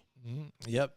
And so the Bengals, again, they got their work cut out for him to stop, Derrick Henry and stuff. But I think if he leads to it, they can do something with that run, and they have to go after Ryan Tannehill. I think the pressure can get there. Tennessee's defense, I think they got shown up a little bit here in the passing game. So I'm thinking Cincinnati, if they can get it right here, I think they can have a big day here for Jamar Chase and the wide receivers. I'm going to go with the Cincinnati Bengals. And you notice what Jamar Chase, what the Bengals did last week. They moved him around. They didn't keep him on one side out wide. They moved him in the slot. They put him on the other side of the football field. They kind of just kept moving him around like a chess piece, and it led to a lot of mismatches. Yep, absolutely. Next, we got the Rams and the Colts here, Joe. The Rams have been fighting tough too, even though I thought they were going to be at the bottom of the division. or near the bottom. I thought the Cardinals are going to be there, which they are, but the Rams have fought some people tough. At least even on defense, Aaron Donald is still just an unstoppable force and just finding his way into the backfield. Tell you one thing that we did not expect is how good that defense actually is, because they had a lot of younger personnel come in via draft and free agency, and guys that we didn't prove to us who they were yet. They were too new to the league, so they are actually like taking a step forward. They're playing really good football, and that's the big difference. The Rams offense, we knew was going to be a decent offense, and they still don't even have Cooper Kupp. They got guys like Puka Nacua, who's like kind of blew up on the scene as a rookie, and Van Jefferson and what have you, but the defense is the real big surprise for the Rams. They're actually playing really good football, and that to go with the Rams offense, it's keeping them in games. All right, Mike Tackett's in the house. He says, legend has it, Miami just scored on Denver again. Trash. You are fake news. Yeah, I know. You silly guy, that you. Could be a joke, a running joke for we're weeks gonna now. talk about it next week too. Yeah, yep, absolutely. All right, so Rams, Colts, Joe, Minshew Magic, Minshew Mania, got that team fired up. What do you think in this game here? So we talk about Minshew. I don't think Minshew's starting. Oh, no. I think Richardson is going to be back. They're going to switch it back over just like that. Because, here's the thing. Because he's a starter. He's the starter. He's a starter. And they need him to get, experience. They need him out there. And listen, Richardson has done, he's made a few highlights so far this early in the season. And, he has that concussion that the protocol he's still got to go to. So that's still got to get ironed out. But however, a little bit of a limelight here is full participant in Wednesday's practice. So if he's practicing in full, I got no, qualms that he's going to come back this week, because if you're allowing him to practice in full and he's still technically in concussion protocol, to me, it just shows it's trending in the right direction for him to start this coming week. However, in other injury news, Quentin Nelson did not practice today. They're all-pro guard there, so that could be an issue. DeForest Buckner did not practice as well, another big D tackle for them. So going to have to watch what happens there. And the Rams are pretty healthy. There's no real injury news to report. Puka Nacua was limited, but that just means he's going to be a full go this week. That being said, if Richardson is in fact starting, I'm going Rams all the way. If Gardner Minshew, though, if they do deem Richardson out, I'm going to say that if Gardner Minshew's there, I'm going to go with Minshew Mania and go with the Colts. There you go. I just think that, again, for this Colts on the offensive line, it's going to be tough with what I've seen out of the pass rush here for the Rams here and Aaron Donald. I think he's going to find his way back there again, and it doesn't look good for the rookie quarterback back there, or it could be rough too for Gardner Minshew as well, no matter what kind of magic he has. So it'll be rough here. And the Rams, the way they've played some of these teams, again, with Matthew Stafford still there, and Atwell's been doing well. It's been kind of that go-to guy for him. But then Puka, like you said, Puka's a good guy who would end up making some noise too on top of it. And what? I'll say this too, is what? Forget that. I'm going to go Rams all the way. Rams all the way anyways. Because here's what I was just thinking about. I am not crazy about the secondary for the Colts. And they predominantly play zone defense, but it's not your typical zone where you're only 5 yards off the line of scrimmage. These guys are lining 10 yards off, and they're allowing everything underneath, which is dangerous, because with the Rams and Puka Nacua, he's going to tear that defense up, going over the middle and catching something short, turning it into deep, or just flat out catching 5 to 7 yard passes all day long. So amongst whoever else, like Van Jefferson, what have you. So, yeah, I feel like the Rams could put on a clinic offensively against them and kind of take on that defense. And Richardson, this could be a rude awakening for him if he has to deal with Aaron Donald and he's out there. Yeah. All right. Next, we got the Tampa Bay Buccaneers and the New Orleans Saints. After that injury to Derek Carr, we saw the difference with just Jameis Winston being in there. Team's just not the same, but it even seemed like the defense had a hard time towards the end. The offense isn't the same without him. No, absolutely not. And the Tampa Bay Buccaneers, again, we got to see what happens when you just pressure Baker Mayfield a little bit, and he makes some poor mistakes. So this one's going to be a game, I think, of turnovers. Yeah. It's turnovers nonstop. It's going to be rough. it's going to be whoever has the least amount. So it's going to be a tough game. I can't even. This is a pick 'em straight up. Do I like Baker Mayfield better than Jameis Winston? I think so, but New Orleans at home still, and that defense is. Man, I don't know. What do you think on this one, Joe? You got Tampa Bay or you got New Orleans? So for this one, the only thing that I'll say is if Derek Carr was playing, it'd be hands down the Saints. That's what I was thinking. But. And I'm gonna put that disclaimer in here because even though he has an AC joint sprain, he's week to week. So they're potentially, depending on how he feels, depending on how his shoulder feels, if he feels good enough, he'll be out there. But there's a potential where he might not play at all. They might even hold him out and say, even if you're close, sit this one out. Let Jameis Winston, do this game, and we'll reconvene next week. So I'll say that. I'm going to go with Tampa because the defense that they have, if they put any kind of pressure on Winston, we've all seen him make mistakes here and there. The same thing could be said for Baker, but I'm going to lean on Tampa's side here just because it looks like Carr might not be there. And they even say to him, I guess this is the revenge game. Is Jameis Winston goes back to Tampa and he's going to pull out the victory. He's had this game before and lost. Yeah. So, I mean, but here's the other thing is for this game too, it's the debut of Alvin Kamara. So how big of a factor could he be for Winston? We've seen it before, but it's like it's not the same. When Winston's in there, that offense just doesn't look very good. Mm-hmm. All right, yeah, so I'm going to go with Tampa Bay as well, too, for this one. The Washington Commanders and the Philadelphia Eagles. Washington has played tough, but, again, I think we've seen that Philadelphia has been that defense is killer. And that's what their identity is, this year, though. Yeah. Before, last year, you'd say they were almost like what the Miami Dolphins are. Look at the offense, explosive defense on top of it. Ooh, killer. But again, maybe it's the fact that just Steichen's not there, but that offense seems a little sluggish this season, and that defense is just getting it done for them. Not that, they're struggling really badly. It's just a little off. It's not what we're used to seeing, I guess, out of the Philadelphia Eagles here. So they're not destroying teams, what you might see with the way that they look on paper. Despite all that, I still like the Philadelphia Eagles here against the Washington Commanders. The Commanders just don't have enough caliber to play with these guys. No, and really the head coach is the offensive coordinator. So, like, for Steichen to go get a job as a head coach, he went off the tails of the HC in Philly. So, for the Eagles and their struggles offensively, I really don't know what the problem is because you have the same play caller, you got the same, personnel really, and we expected this team to be way more dominant at right now. So and so far we haven't seen that dominance just yet. But defensively, we've seen it in spurts.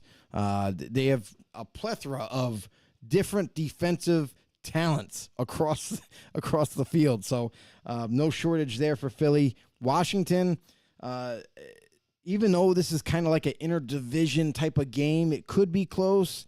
But it also could be a one-sided game for Philly here and taking advantage of a team that's still developing in Washington. So I'm going to go with Philly at home.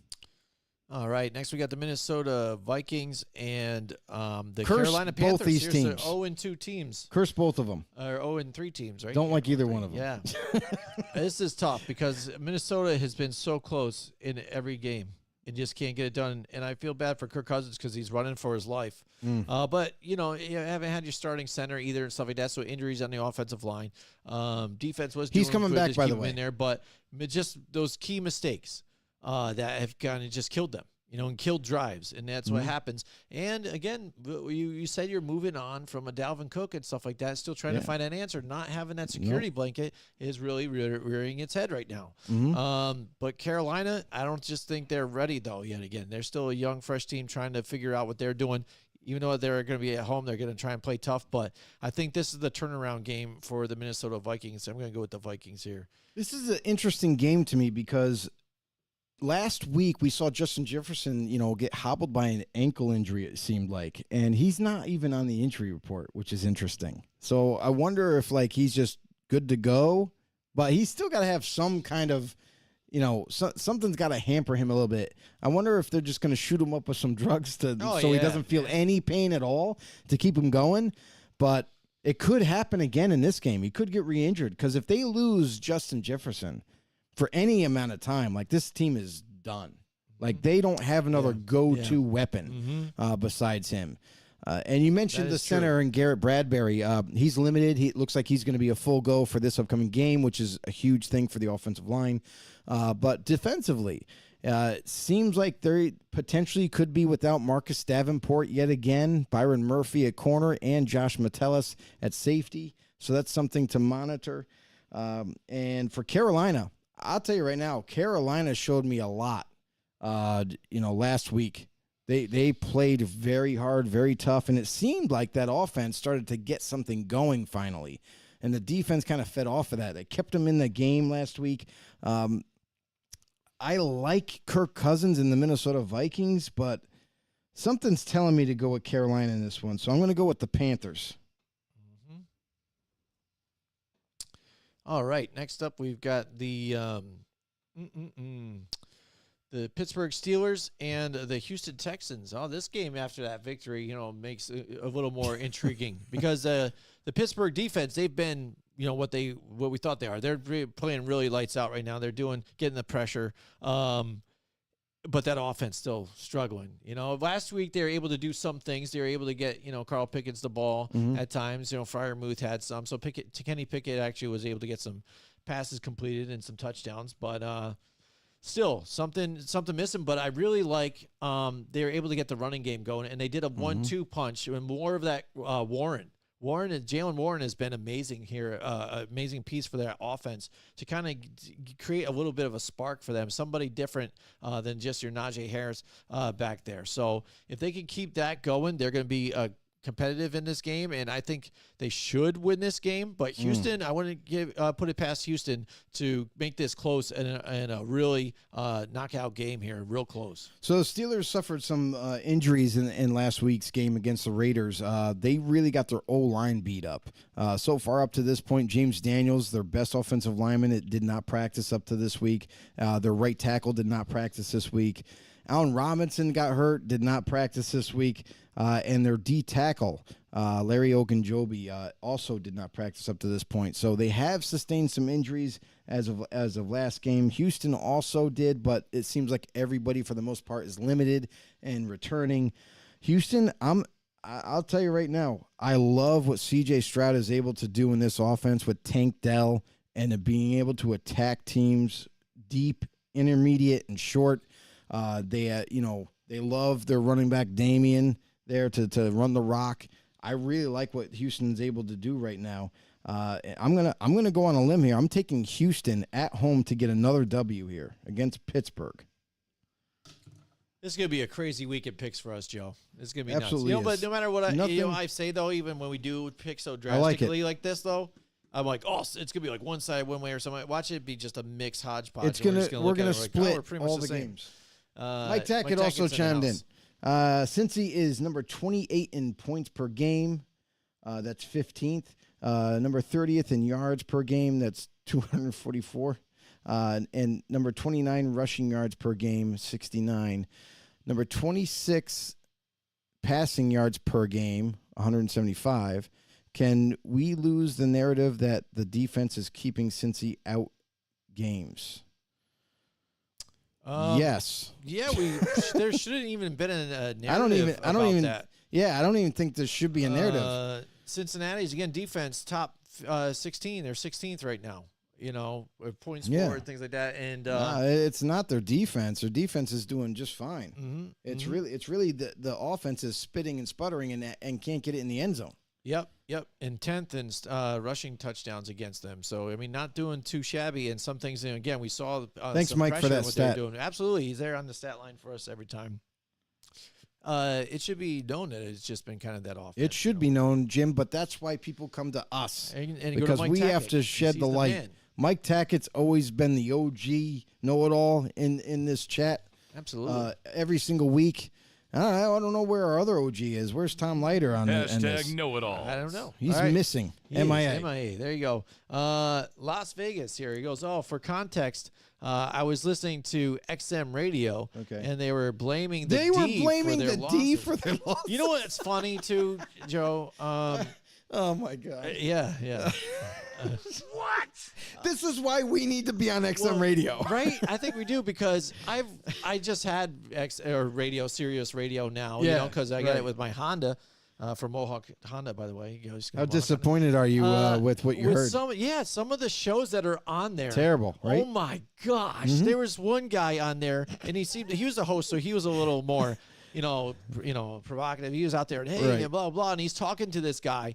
It must have been a former coach. I didn't even get his name, but he was just like, I don't know, And in his hot takes that he had about his team, it's like, I just don't know about this guy, and this team is this. And I'm like, this guy don't know what the F he's talking about, dude. And he's a former coach, stuff like that. I'm like, this jackass, that's not even entertaining, not even coming up with a positive or even a smart point at all, is on the radio right now. I'm like, I can't even listen to this garbage. And I'm trying to change the channel and listen to some other crap. And I'm like, dude, this is terrible.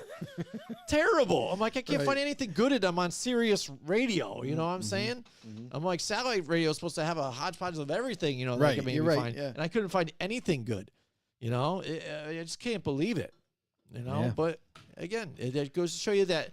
Let me tell you, everybody has an opinion. So they do. Everybody does. But whatever we have somebody the best says isn't opinion. exactly facts or not. But we have the best opinion now. Right? But, that's all I gotta say. Yeah. Well, we listen to the guys out there too as well. Yeah. Mike Tackett, like he's always on point with his points. Is the problem.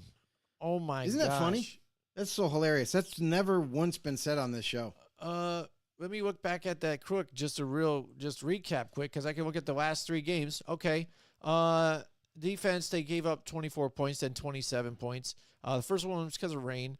Baltimore Ravens, they played tough, and that was a 24-27. So they were toe-to-toe with them. Yeah. And they only gave up 16 points in the last game against the Rams. Yeah. So, whatever. I think they're going to give up less points here against the Tennessee Titans. I don't think the Titans offense is going to start scoring tons of points on you. The golden rule in football is if your defense can hold the opponent to under 17 points, most likely you'll win the game.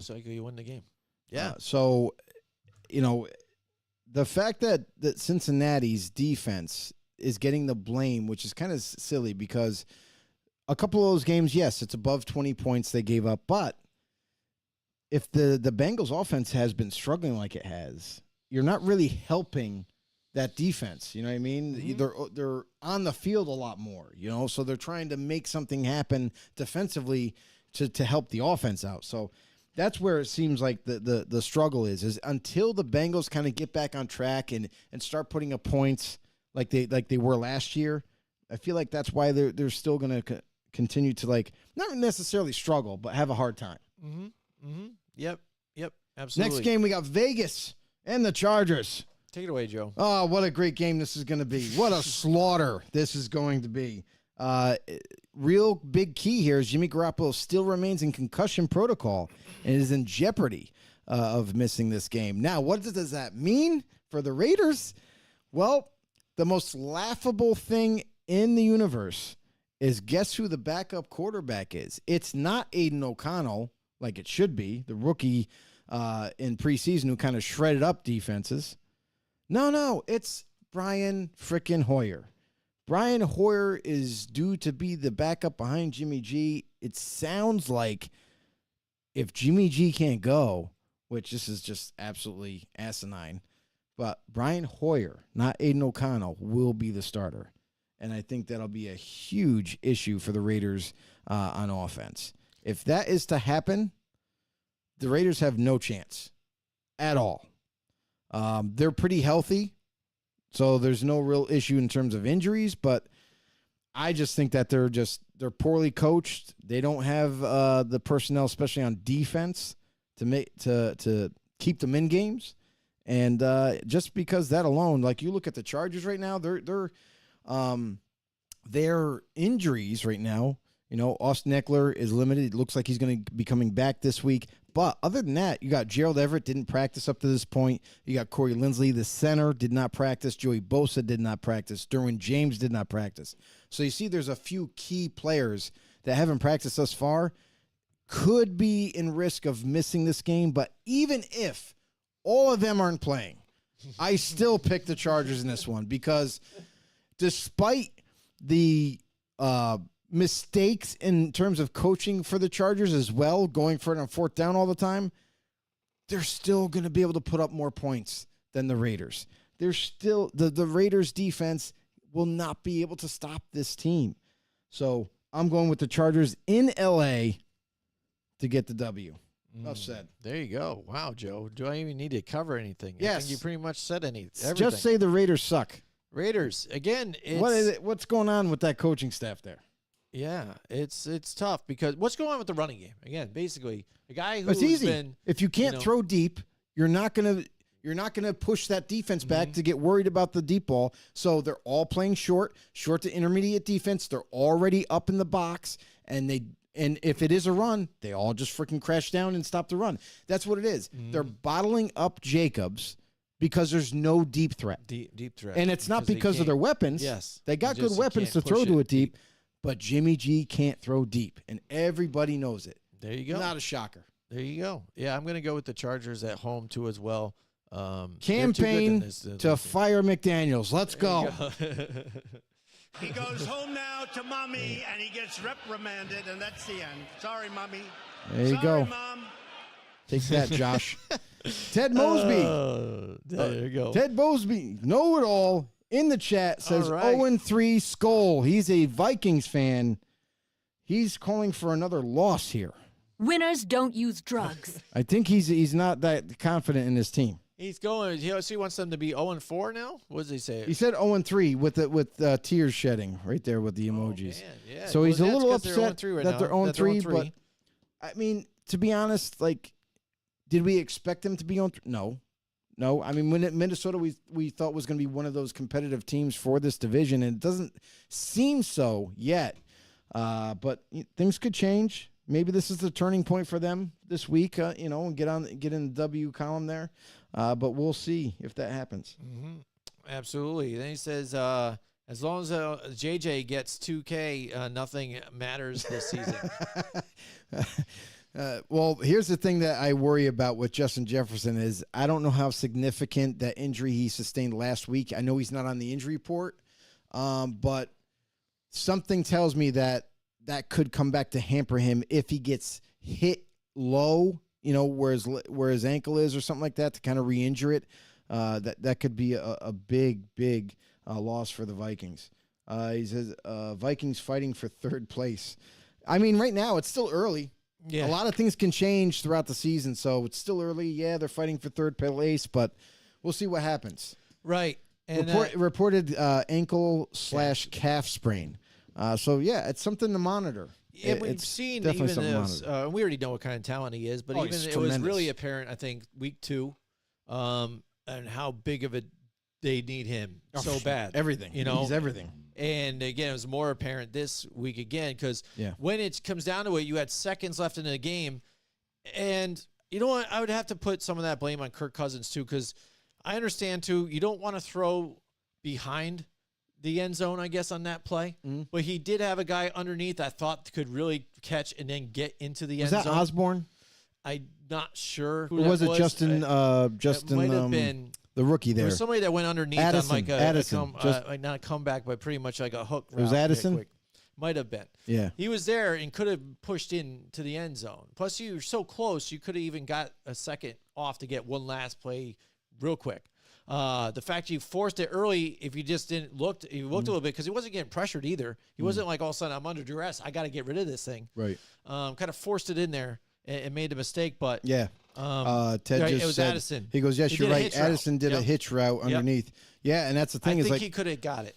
Yeah, he might have. But he is the type of guy that is so light. All you got to do is blow air on him and he'll fall down. He's so light frame. So I don't think he'll necessarily be able to push in, but he is so quick that he might have been able to make someone miss it to get in the end zone for sure. Yeah, absolutely. So, I mean. And Ted said, perfectly said. All right. There you go. Thank you. I appreciate that. Hashtag know it all. Kudos to Jimmy. So we're on to the New England Patriots and the Dallas Cowboys. All right. So these, whenever the Cowboys come up, for me, it's always what do I want to happen? And what do I think will happen? Last week, I picked the Dallas Cowboys to win. We all did, though. We did. Yeah. I don't think you could honestly say, like, oh, no, I picked Arizona. I don't know. And my wife is really funny about this whole thing, again. Oh, really? She's like, I'm rooting for the other team. She's a Cowboys fan, right? She's a Cowboys fan, too. Okay. Not really, though. She's a kind of raised one, so she has to kind of do it a little bit, but she's not like a dead, like diehard. She can convert. But she doesn't get There's a conversion. I will pick like the Cowboys to win, but then I'm kind of rooting or I'm happy when they're losing, and I'm like, well, she goes, well, why didn't you just pick against them if you want the other team to win anyways? I'm like, well, that's not how it works. The logistical thing, the logical thing was that, technically Dallas should have probably won that game, so I'm going to go with it for my pick. But on the flip side, I'll be happy whenever Dallas loses because they're a rival of my team. Mm-hmm. So that way, it's a weird mental thing. I'm not disappointed. If they win, I got one right. I'm happy I got one right. If they lose, I'm still happy, though, even though I got it wrong, because they're miserable and they lost. So let me have that. Will you please? But either way with this one, New England, they keep it tough here. I think this defense is going to play up to Dallas and do some damage against this Dallas Cowboy team a little bit. Now, the offense for the New England Patriots, not so much, because, I think he's having an issue here, Mac Jones, and really finding that kind of guy to go to. It's been a hodgepodge of guys. Hasn't been really crazy offensively doing anything here. I think they need to really try and control the run game in here. Keep that pass rush off of him. So I think if New England tries to slow the game down a little bit and can run the ball against this Dallas defense, they can stay in this a little bit here. But if they try and air it and try to pass, I think Mac Jones, you're going to see him on the ground a lot. Bill Belichick is a very smart coach, and everybody knows that. Yes. He's going to go into this game with a very good game plan, and you got to take into consideration, too, that the Cowboys have a injury-riddled offensive line, and you're going up against one of the better defenses in the league, a team that puts a lot of pressure. They're going to try to confuse Dak Prescott into thinking someone's open, and maybe there could be a couple turnovers on the Patriots side that they get to be able to pick off or a fumble. And then he pulls out. Other than that, I just think that the Patriots, they are completely healthy. There's not one person injured on the injury report, so they're coming into this game very fresh. The Cowboys, not so much, and a Cowboy team that kind of got embarrassed against the Arizona Cardinals that people didn't expect were going to beat them. So I don't think they're going to have enough time to lick their wounds. They're going to have to go up against a very tough team, very well coached, and everyone's going to make a whole big story about Micah Parsons wreaking havoc on the Patriots. Well, here's the thing. Bill knows all about Micah, like everybody else. Bill knows all about DeMarcus Lawrence, like everybody else. What do the Patriots do? They utilize 2 tight end sets from time to time. You're going to expect that this week. They're going to chip Micah all the time, or at least most of the time. And same thing with DeMarcus Lawrence. And you're not going to know who's releasing at that tight end position or who's staying in the block. So I fully expect the Patriots to be fully prepared going into Dallas, and I got the Patriots to get the W. All right, wow. Interesting. Ted I would Mosby. love that. Ted Mosby says, with Hunter Henry hurt, Pats run the ball. Well, even with Henry hurt or not, they're going to run the ball, and they're going to take what's there in the passing game. Mm-hmm. Yeah, absolutely. And I think that's what their game plan's got to be. The one thing for Mac Jones, like you brought up, still looking for his number one. Devontae Parker's there. Devontae's been his go-to guy since he got back a couple weeks ago. And you can even see it on the stats. He's got 9+ targets for the last couple of weeks. Definitely his go-to guy. And Kendrick Bourne is almost like an afterthought at this point. Hopefully they can kind of get him back into the flux of the offense. It's been unreliable, and, though, so I think he's really been giving it to Hunter Henry a lot, and like kind of what Ted says here to us. So if he's not there, that's a big factor, so they should probably run the ball here.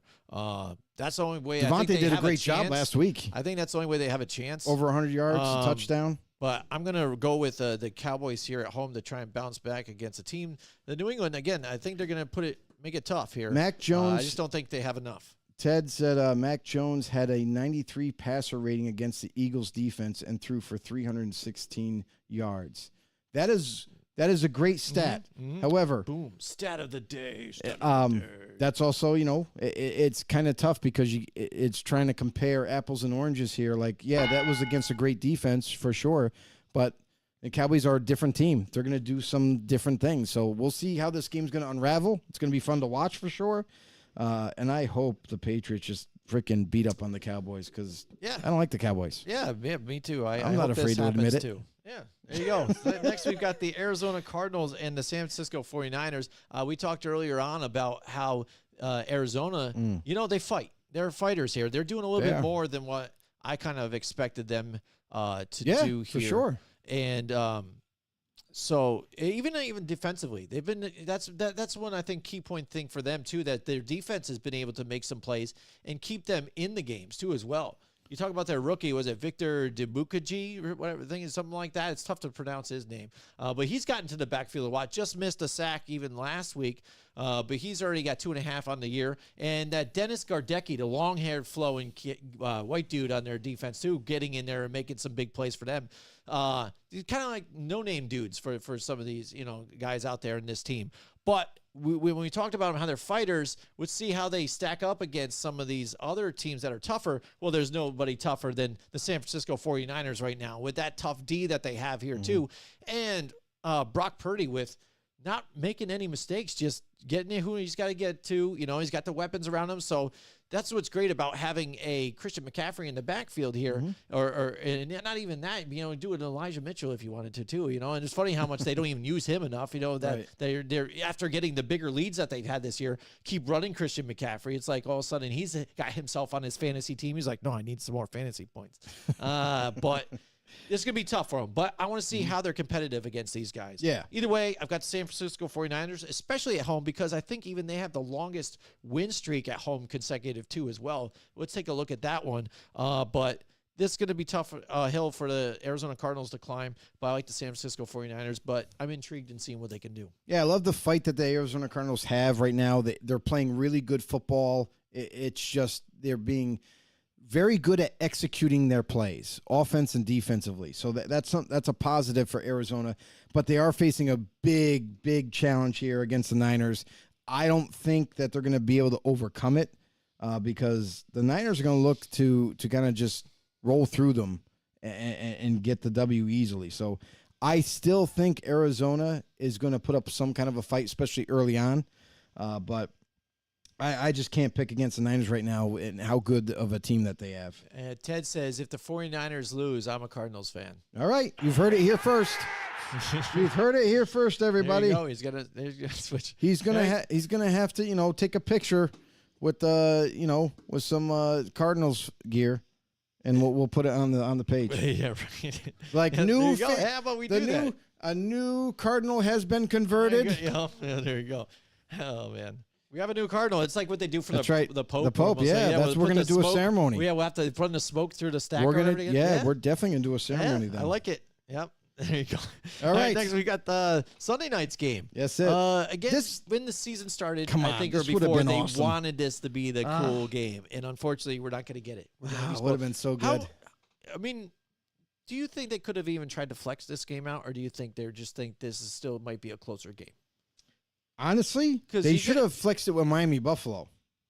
Yeah. That's what they should have done. Just did that, thought ahead of it. I know that they have certain dates that they are allowing flex. I'm not sure if it's this early in the season. I don't think it is. No. I think as we get to the second part of the season is when they're able to flex more. Yep. But yeah, I think they're just kind of locked in right now. Yeah. I mean, because this is it would have been tougher. I would like to see Aaron Rodgers here definitely against this one. Oh, it would have been good. But the Jets, I don't know how much the defense can really keep these guys in here anymore. The offensive line is struggling too, even now. You talked about maybe that was their weakness or whatever. They have been letting pressure get in there, but Zach Wilson, the turnovers here. Now that Chris Jones is back here with the team and he's wreaking havoc right now, and then even the other weapons they have here on defense are starting to show up too. We had a Carl Loftus showing last week too as well. So more of these guys are going to play together and get some out there and get these pressures. It's going to look bad here for Zach Wilson. I like the Kansas City Chiefs here at home away to keep rolling. Yeah, and that's the thing with this game right here. Like, this would have been such a fun game to watch if Rodgers was there. Definitely would have been an intriguing game to see just how good the Jets could be offensively. Truly, like, definitely a bummer that he's not going to be there. So just that being said, Zach Wilson still hasn't, reached his potential. I don't know if he ever will. And just because of the bonehead mistakes he just continues to make, this is a team that you're playing against in the Chiefs where you cannot make any. You just can't afford to because they will capitalize off your mistakes. And I feel like that's what's going to happen in this game. The Chiefs are going to easily take this game, unfortunately. But I tell you what, though, if the New York Jets are able to get pressure and they hit they'll get Mahomes pressure a little bit, because he's banged up a little bit too. If he gets that leg banged up a little more too, if we get it to see a Chad Henne versus Zach Wilson game, that'd be amazing. About that, right? That'd be amazing. Then it would be. You know who the weak link on that offensive line is? The right tackle, Juwan Taylor. Yeah, Juwan Taylor. He's so worried about getting beat all the time. And see how they're now picking up on that now too. They're like, everybody's calling us out how we effed that up the first couple of times. Now they're calling it. We saw it the first week. Not only was he in illegal formation, but he was also false starting to boot. And now the other thing that we noticed too, in just week 1, it was so easy to watch, is when he lines up on the line, it's a run. When he goes back into that stance where he's really far back, it's a pass. Yeah. So all the defenses around the league have already seen it. Yes. So, we'll see. Yeah, maybe that makes it a game. Maybe it makes it a game. Should have a major That'd be conversation crazy, man. Imagine if we come in next week and we're talking about how the Jets upset the Chiefs. They would have already now, because that would be a crazy headline, though, too. Oh, because not only the Jets lose to some of the teams, but they would have then already, with Zach Wilson, already beat the Chiefs and the Buffalo Bills. Yeah, go both figure. Playoff teams from last season and even Super Bowl contenders. Can't figure this NFL out. Right? We'll see, but you're going with the Kansas City Chiefs, right? That's right, for sure. All right, next up we've got, and finally here, Monday Night Football. We've got homeboy homeboy plus 21. He's saying, okay. He's saying they bury him. They could. I don't know, but because even with this offense, though, this year, too, you're kind of seeing Mahomes have to do a lot. I mean, even though now he's got Travis Kelce here, so Kelce has been able to do some stuff. That's definitely helpful, Absolutely, that's been a bit of a change. But still, he's weighing this team all on his shoulders, and he has a lot. If he goes down, I think they're done. You know what I mean? This team. It's one of those types of players or even the teams, the way they're set up. If they lose their quarterback, they are done. So I agree. And that's the thing is, I will say this, too, about the Chiefs' offense, is they are not as, I don't want to say not as efficient, but they are not as explosive as they used to be when they had those killer weapons like Tyreek Hill. They're not. They're a different style of offense now. They are utilizing Sky Moore in the short game. They're trying to get Kadarius Toney involved a lot more. But again, it seems like it's short to intermediate. There's no more attacking deep down the football field like they used to all the time. So this team is different.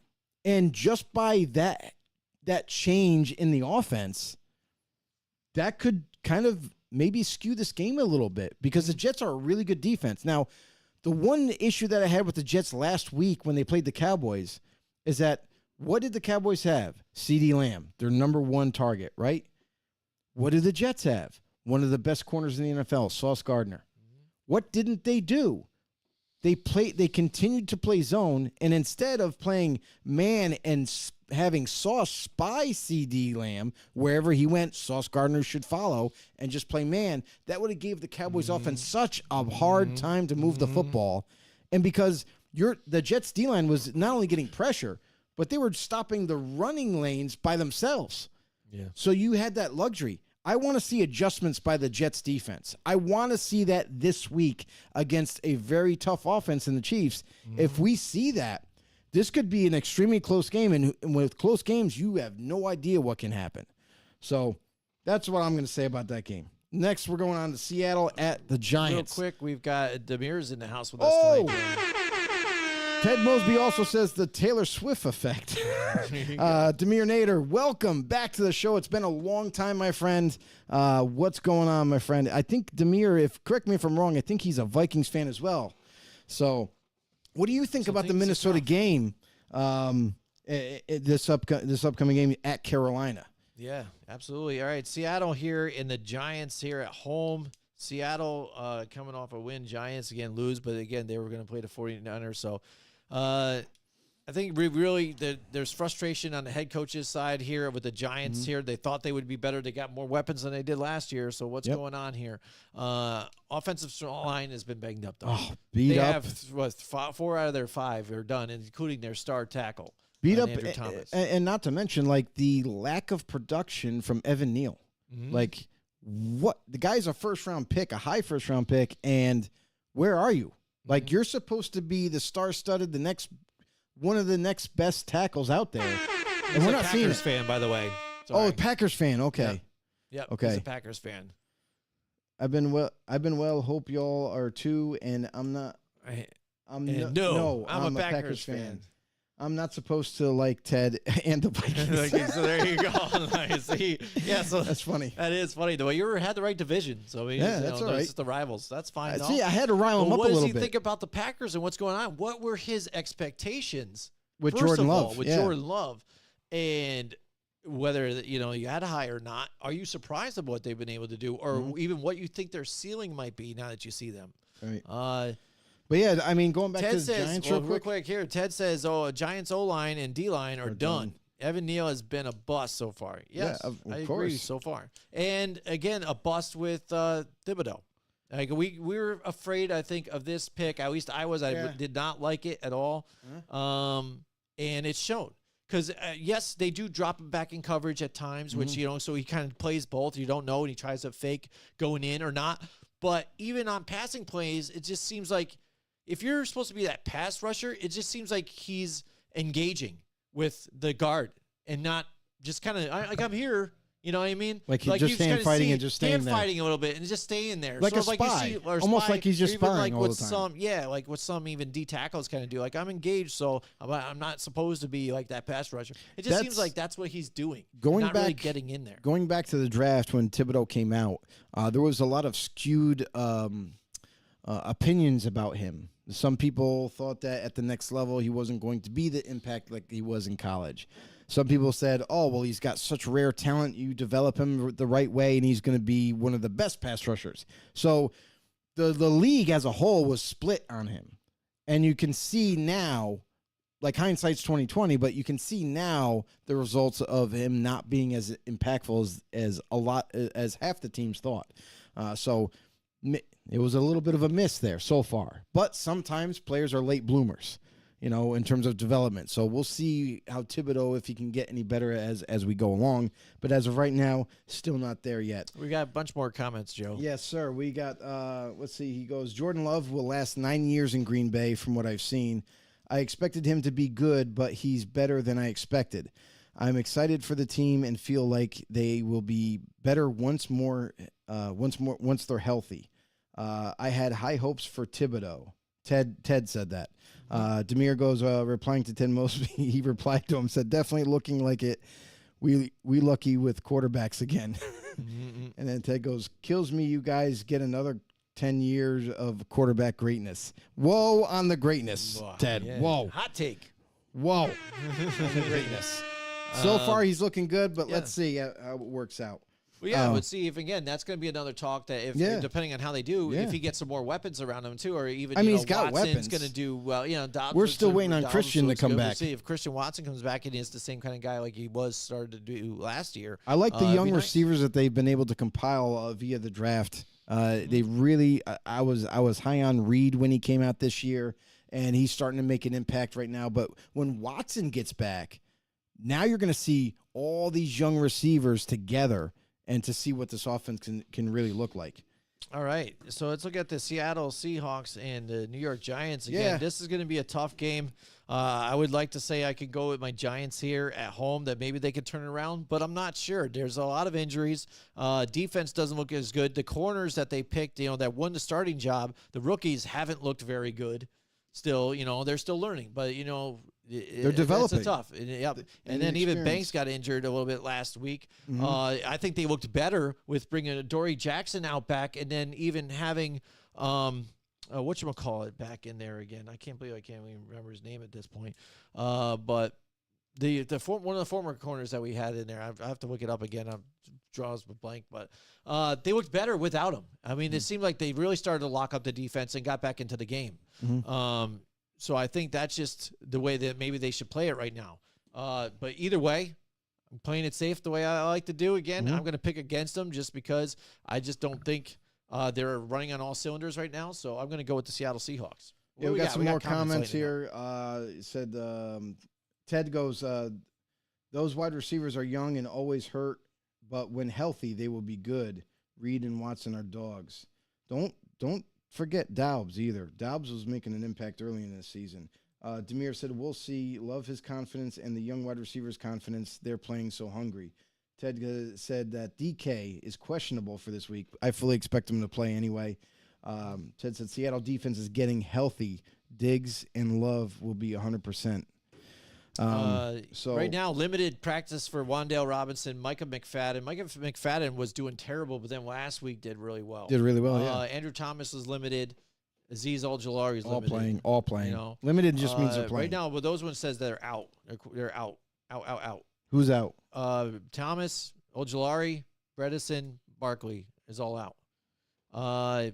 Questionable is Micah McFadden, Wan'Dale Robinson, and that's big even for both sides. I think Wan'Dale Robinson, we really need to see what this guy can do, because even when he had a little bit of play out there, he looked like he could do something. He had a spark. But he just needs to be out there. Yeah. That's the story it's been with the Giants always, is you can't see these guys really do anything because they're never out there. You can't get a rhythm going if, they're not out there as well. That doesn't help Sterling. It doesn't even help Daniel Jones with getting a, rapport with these guys. Right now, Darren Waller has been kind of his go-to guy. The only thing that's been bright for him. Yeah, and even so, the defenses seem to be making adjustments to kind of take them right out of the game. And once they do that, that's when you start to notice the offense getting stagnant once again. So because they're without Barkley, because they're without their best offensive lineman in Andrew Thomas, that's another huge problem. And I feel like it's going to really affect the Giants' offense and what they're able to do. Defensively, we thought that this team was going to take another step forward and get even better. And so far, we haven't seen that. So I'm a little skeptical about the Giants right now. I was high on them in the offseason and thought they would make a big step forward with the coaching staff and what have you. But again, we've talked about it in the past weeks about how the offensive play calling was terrible with Kafka. And now that now that Dayball's taken over, it seems like the offense is running a little bit better. But with those injuries, it's really going to be tough. Seattle, on the other hand, I just like what they've been able to do. Watch it last week. They looked like themselves again. That offense was really doing extremely well. Kenneth Walker III was running rampant you through look at the the defense. weapons even, too. It was that. insane. It's all over. It's all over the place. Tyler Lockett catching touchdowns. DK Metcalf getting the first downs. It was insane. So there was a offensive party with the Seattle Seahawks last week. The defense is healthier now, too. They're going to wreak havoc. So I feel like this is going to be a good game, but I got to go with Seattle going into New York. Definitely a healthier team. What we got out? Ted said Seattle. Ted says Daniel Jones just isn't the guy. Yeah. And we've kind of debated this over and over.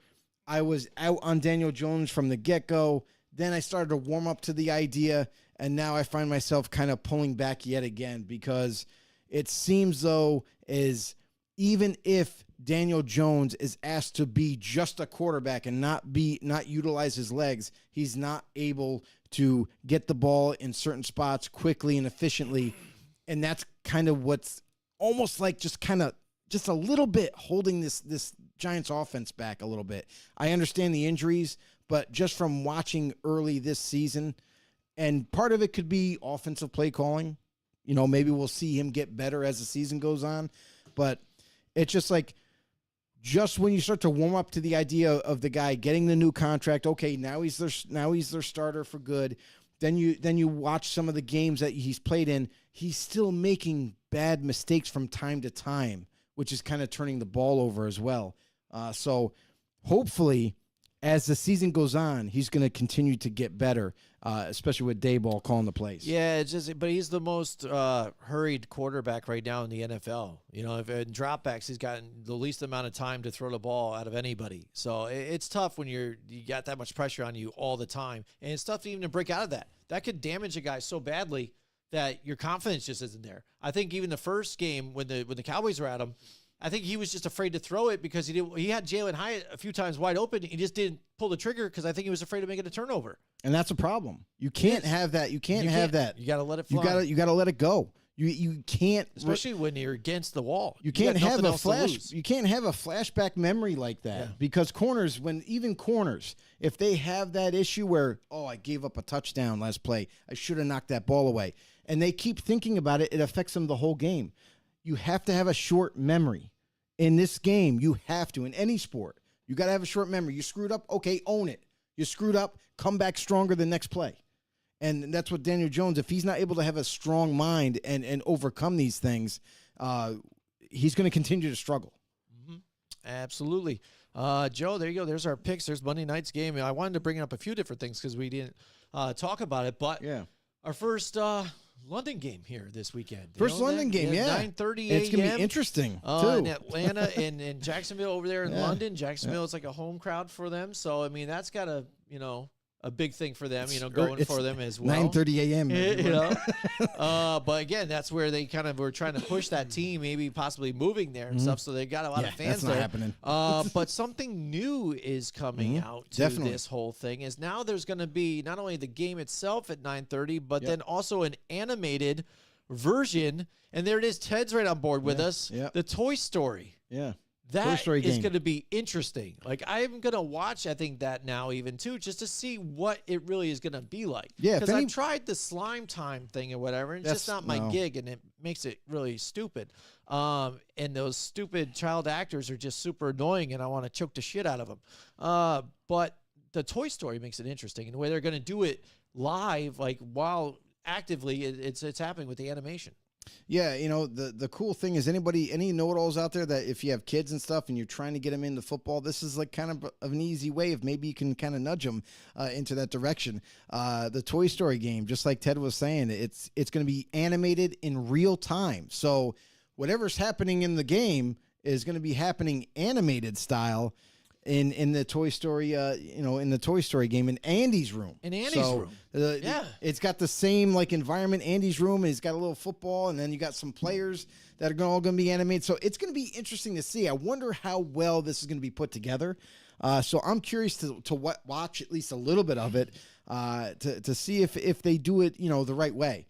Demir said, I'm very interested in the Toy Story game. Absolutely. Everybody should be, because it's a new way to view football, and especially like for the younger generation, this is where they're really targeting, obviously, is they're trying to gain more interest with the youth so as maybe they grow up, they just kind of fall in love with the sport. Yeah, well, with the way games are too, and anything with I'm just saying, even too with the action capture. How are they doing it? Because we even see them wear the body suits with the balls stuck to them all over the place to capture, body. And that's usually what they do to get their likeness. And then the animation going for games and movies and things like that. How they're going to end up getting it, how they portray that. If it's just a weird skin, they're able to just lay over top. So how smooth will it look for it?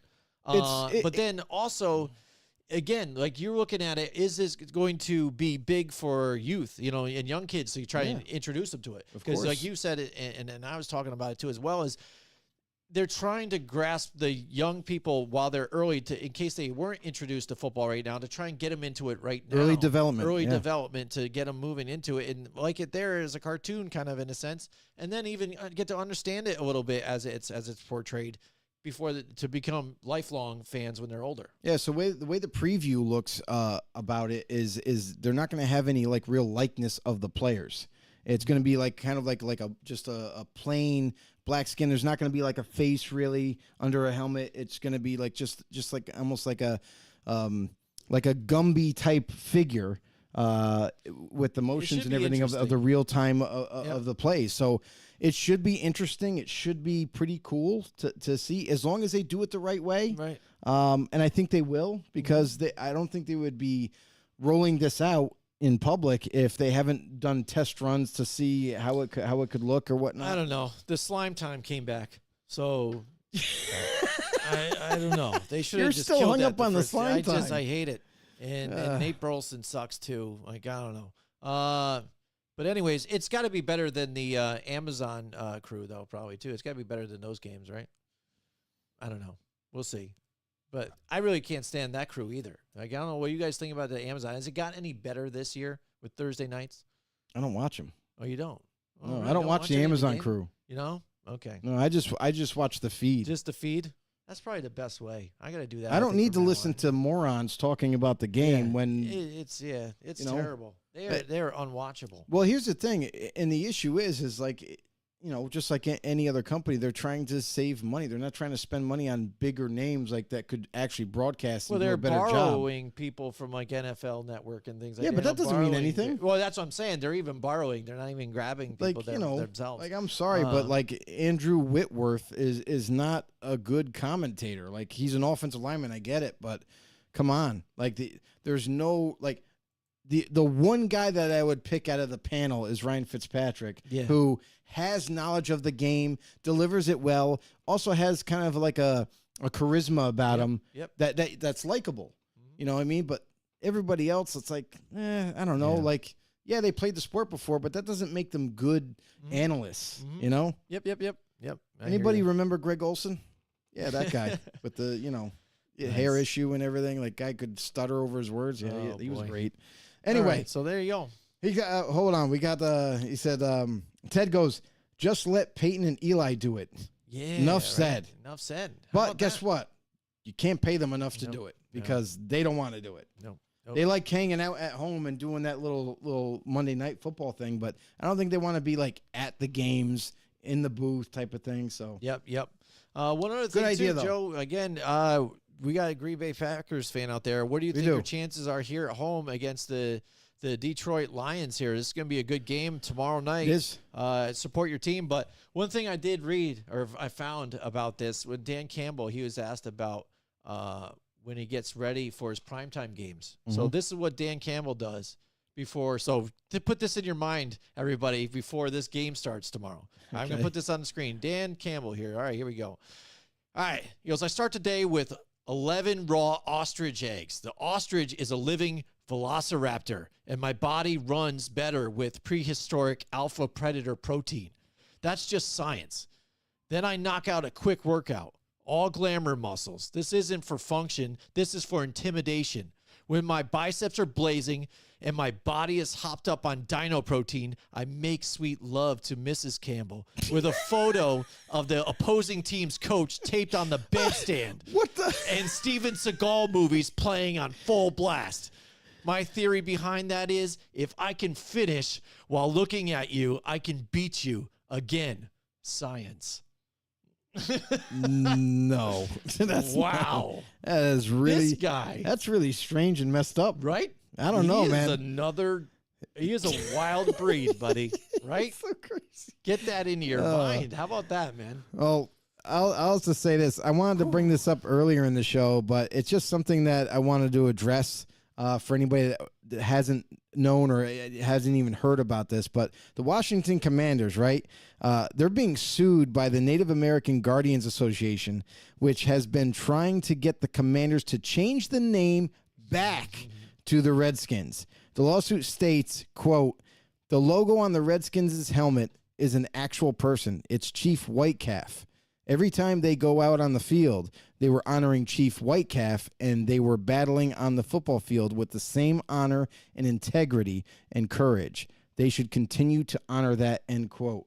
So just something to keep an eye on, something that hasn't really been publicized. Like, yeah, there's articles out there, but unless you're really paying attention, you're not going to hear about it. But isn't that something?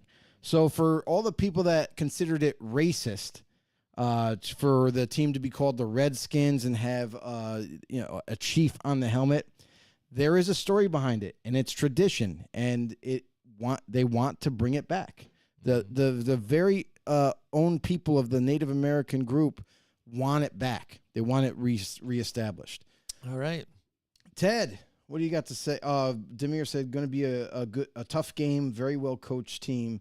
And Ted goes, the Lions and, quote, I went to Jared's, end quote. With the win. So there you go. Win by 10. So there you go. 2 opposing teams Demir, right there. But could do be you have just a rebuttal? Because maybe just because Ted is just, he's not going He's to a be, Vikings fan. He's going to be say a Vikings fan. But I can't take him serious right now. For tomorrow night, right? I can't take him serious. Ted goes, they haven't talked about how the Bears coach quit and then got a lawyer in his house raided. Yeah, I know, right? We said that last week. Yeah, we talked about it last week, bro. Yes. Talked about it last week. Well, we dig out some more information about that. There you go. Yeah, definitely. We'll have to figure it out. All right, guys. Thank you guys so much. Thank you all know-it-alls that listen. If you're new to the show, hook us up. Tell your friends, your uncles, your family, anybody. If they like football, bring them to us. Grow this football community of ours. Head over to YouTube. Drop a subscribe. Hit the notification bell. Let you guys know when we go live. And as well, drop a like as well. Comment down below if you feel free. Also, on Facebook, you can follow us there. And anywhere you get your podcasts. There you go, my guys. Absolutely. Appreciate you, Ted. He's a fan of the team that beats us because his team can't. There you go. Awesome way to lead us out here with a laugh. Thank you so much, and we'll see you guys next time. Join us next week from 8 till 10 Wednesday nights for more Football on the Know with Jim and Joe.